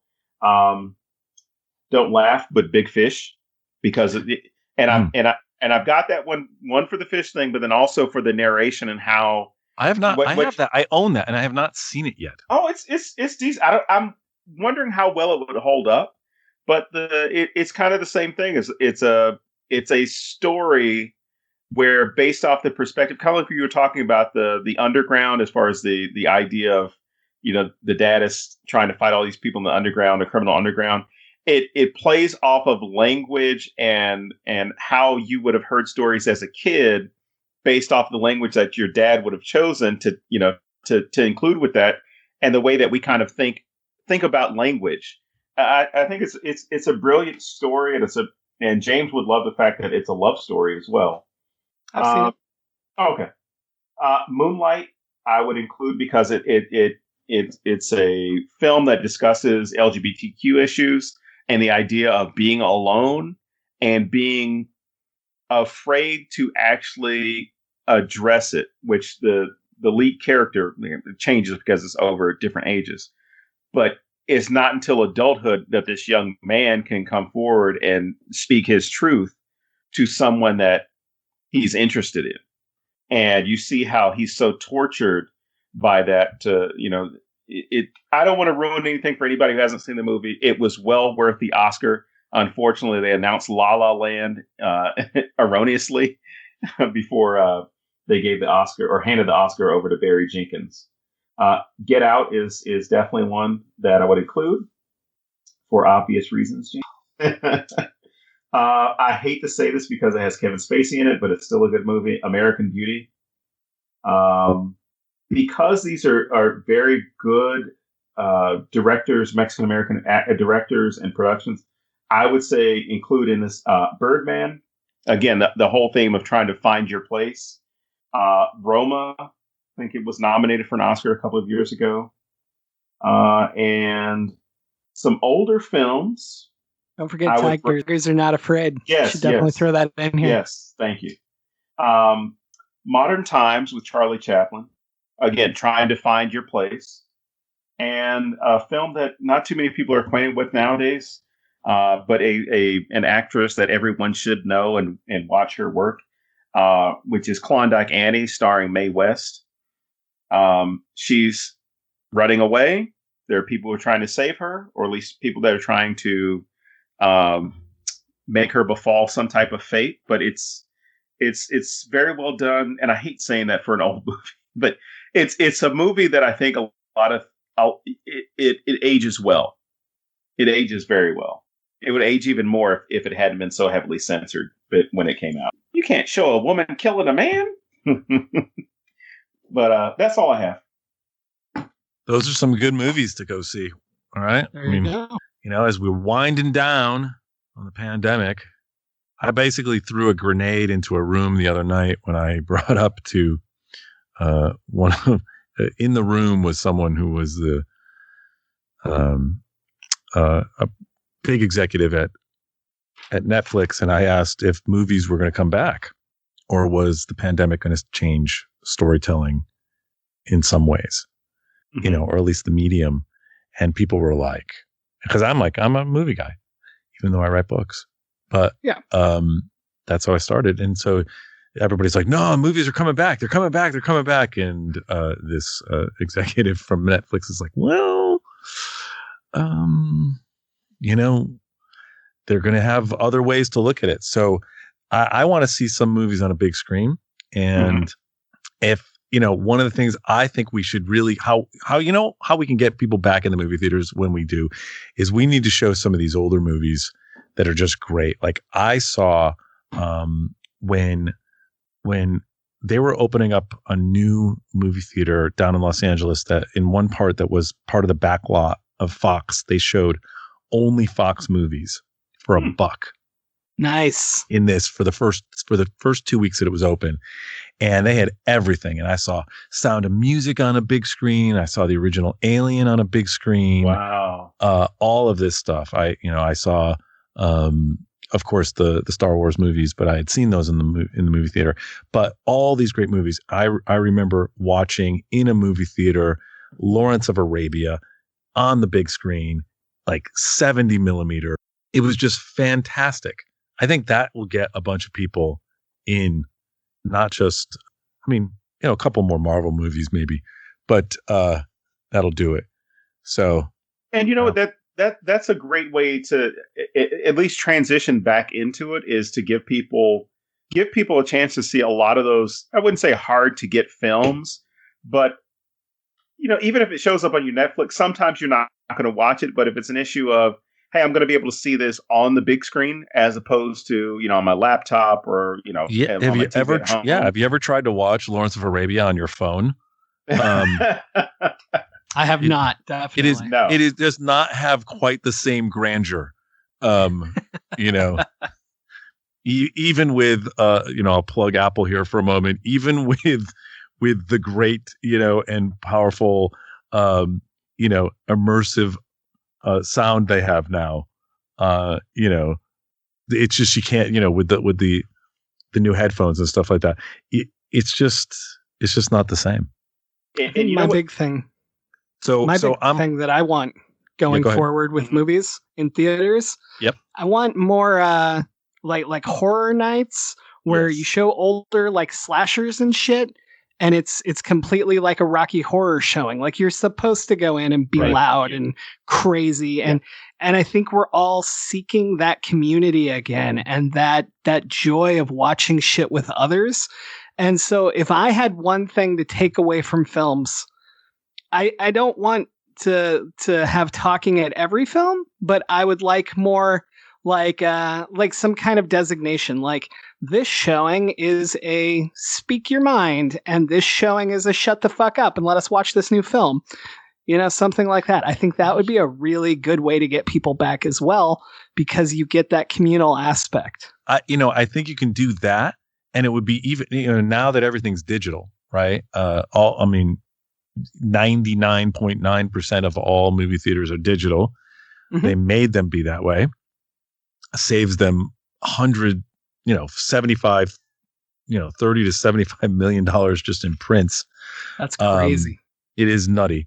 I remember those days when we would, if you're showing something on more than one screen, you'd have to have more than one print. So I think it would be great if not just random people, sometimes we might even have like a Zoom type call where you've got, the filmmakers sitting in a room somewhere and everybody's watching it across the country at 8 p.m. or whatever. And then they have a discussion afterwards. Some have been doing that. Like Jed Shepard, who made Host, they do some showings and they do some live tweet stuff. I know they've done a couple, I don't know how the interactive viewing works because I've never done it, but they've done some of those. And I'm just hoping that becomes more normal, because I think it's also, for me as a writer, it's a great way to build an audience. Like, they get this experience with you instead of just your story. And they're going to remember interacting with you and listening to you more than they're going to remember your fucking name showed up for 2 seconds on the screen. True. Which is why if someone is still with us, that if anybody, it's like, so the people that, because you have some dedicated people I've read through some of the comments and stuff like that. It's great. So I'm telling you right now, you've spent this much time with me and them. You got to buy everything I've ever written. You got to buy now. You know me. Exactly. We are family. I'm in your head for the last 3 hours. At this point, you should be such an Edward fan that you want to buy everything and tweet him every couple days asking him when book 3's coming out. Oh, thank you. There you go. Thank you for setting that up, James, because I was honestly, right behind you. Honestly, I have because I just started getting into this a couple of years ago with the books. I mean, I've written longer than that, but these books, which are more genre and have just the type of audience that's more interactive. You have a great Yeah. And, I've got I called them my 300 at first because there was just 300 people that signed up and interacted with me a little bit and got free things and previews of chapters and shit. But now it's more than that. But they were like my 300. They're you go out there and you say something and they are tearing down the doors. And every writer in the world needs an audience. They do. And you need not 1 million people. You just need a couple of hundred people that really love your stuff. And a couple of hundred turns into thousands and thousands and thousands. And it's a lot of fun. I do like interacting with people. And I've had a really great experience and a very positive experience. Well, and ever since I met you, you've constantly said, what's the point of being on Twitter if we're not having a conversation? Right. And I think a lot of people miss that the point of social media is that first word. We all concentrate on the second word. Social is everything. Right. Like authors who are like, oh, I don't get anybody on my Facebook page. Well, are you having conversations or are you posting a meme? Are you posting an ad for your book and then you're not there for a month? Right. Twitter. I mean, you know me, I drop shit for this podcast constantly, but I also try to talk to everybody and I try to build that rapport and that connection. I mean, that's as much for me as it is for my sales. That's my mental health. We're all fucking stuck here. We might as well be finding out what we love, and maybe people will push us to something we didn't know about before. I also think one of the and I mean this. I really do mean this. When I get a little push, like someone's teasing me or asking me about book 3, it makes me. I mean, I am writing every day. At least 6 days a week, at least. And, I'm usually spending, I don't know how you guys, how you write, James, but because you actually put out a lot of stuff. I write for 10 hours. That doesn't mean I'm actually writing words every single second of 10 hours, but I'm writing for 10 hours. And it is only because I had I actually enjoy writing novels even more than I enjoyed writing screenplays. And I would get my fix from writing screenplays by the readers and the studio executives. And I would sit in meetings with studio executives where there were 8 people, 7 people. And I'll never forget this one time. I'm in a meeting and they've got a creative executive, and the creative executive is just out of Vassar. And she's really, really smart, but she used bifurcated,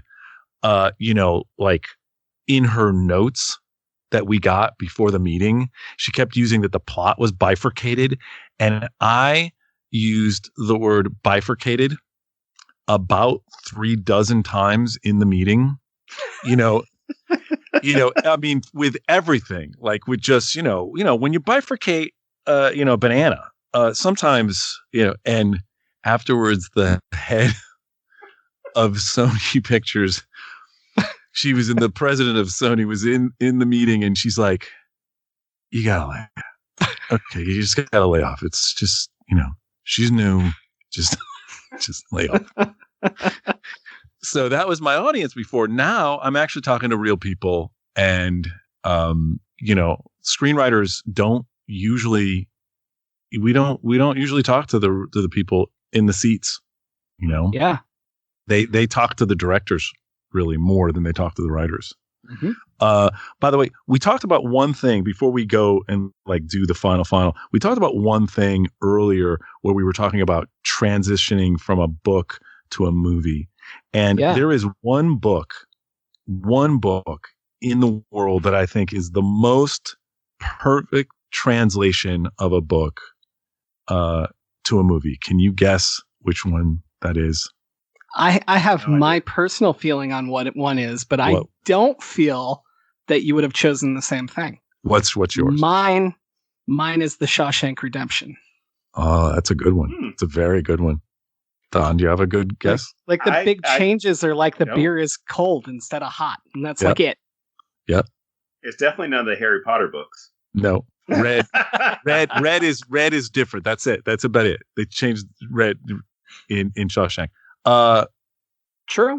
Yeah. Princess Bride. Oh yeah. Yeah. You read the book and it's just missing parts. That's all. The book is the movie. The movie is the book. You can't, I don't want to spoil the book for anybody, but if you have not read Princess Bride, you should read it just for the first 60 pages, which is William Goldman, the writer of both the book and the screenplay, talking about how he came to write this book. And I won't spoil the fun for you, but I bought every single, I love it. Every single moment of that. I would also argue it's one of the few books that I think is damn near perfect. Yeah. And the few movies I think is damn near perfect. I agree. So that's even more interesting that they're so, they're the same basically. Yeah. Yeah. Also, I think it's great that you bifurcated your audience like that. Have your. I'm gonna bifurcate. Like, I'm gonna tell people. Some people I'm gonna tell to go to one site, and some people I'm gonna go. We're gonna have A/B testing. We're gonna bifurcate the audience a little bit. Well, I meant your screenplay, yeah, and then your novel audience. Exactly. You totally bifurcated that. I very totally well, bifurcated that very well. Absolutely, 100%. So let's bring this back to you, and why don't you tell everybody where they can find you online and become part of the new 300 plus or whatever you're calling them. Yeah, right. Well, we're coming. We got to get to 1,000. That's like when I get to 1,000, then I'm gonna have horns and not on my head, but blow horns. And we'll make another. If anybody has not seen my videos on YouTube where I'm in COVID and I don't have anyone to talk to, and I talk to myself and have me talking to me, and I did it a little bit differently than a bunch of people who did it. I did it with a green screen, so I'm actually on the screen together. You can see me, Edward Savio. I'm pretty much Edward Savio wherever I am. So it's Edward Savio writer on Facebook, Edward Savio on Instagram, at Edward Savio on Twitter, Edward Savio on YouTube, all of that. And if you can go to my site, edwardsavio.com, or you can go to battleforforever.com, either one, and you can sign up and get a free novella that'll give you a kind of an opening into the Battle for Forever world, the Alexander X. It's told from a different point of view. Alexander tells the story first person point of view, but this is told from a character that comes in to the book in book 2, but it doesn't spoil anything, and it does give you a little bit of understanding of what's coming next. So that's at battleforforever.com/bonus, or just go to the front page there. And you can reach me at 415. No, I won't give out my phone number. But it's been really great to be on here, and it's been fun. We love having you on, so come back anytime, man. All right. All right. We're gonna do some other weird horror flick. We got to do Toy Story at some point. Got to do Toy Story. Toy Story. Yeah. I mean, have you seen Sid? I mean, that's scary enough. Yeah, he married Ivanka Trump. I saw them. Wow. Oh, ouch. Ooh. Wow. Oh, come on. It's been a while since I did it. It's the 100th episode. It's so true. It's so true. You know? Pinocchio, it felt good. It felt good. Yeah. Pinocchio. I'm a real boy. No, he's not. No, he's not. He makes love like... All right. So... Can I just say one thing about the whole Pinocchio thing? Pinocchio is both a boy who's a piece of wood, and he's known for his nose getting longer when he lies. There are two different themes going on here. There are like two different, what happened? They bifurcated that plot. They did.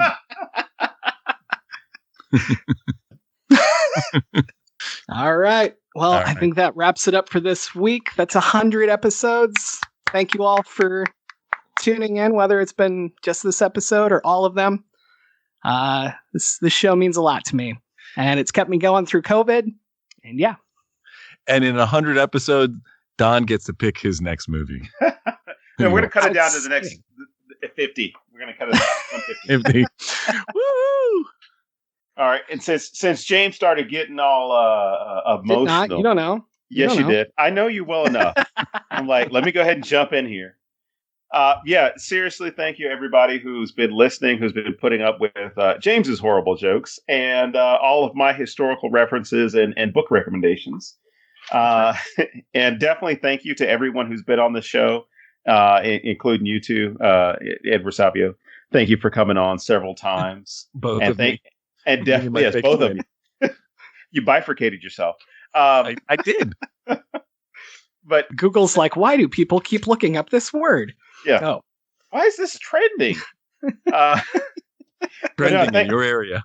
Thank you to everybody who's been listening to the show, because it kind of like James. I mean, this is COVID or not. This has been something that's helped me get through I guess not necessarily a rough year, but a complicated year. And I can't wait to see any of you in person. Hopefully, this summer or whenever cons start coming back and opening up and things like that, and everybody's vaccinated and listening to scientists and experts and medical care professionals. Thank you for listening to the show. Thank you for being part of this. And we will see you next time. And until then, I am James Sabata. And I'm going to go eat some hard-boiled eggs. And we'll see you next week here at thenecronoma.com.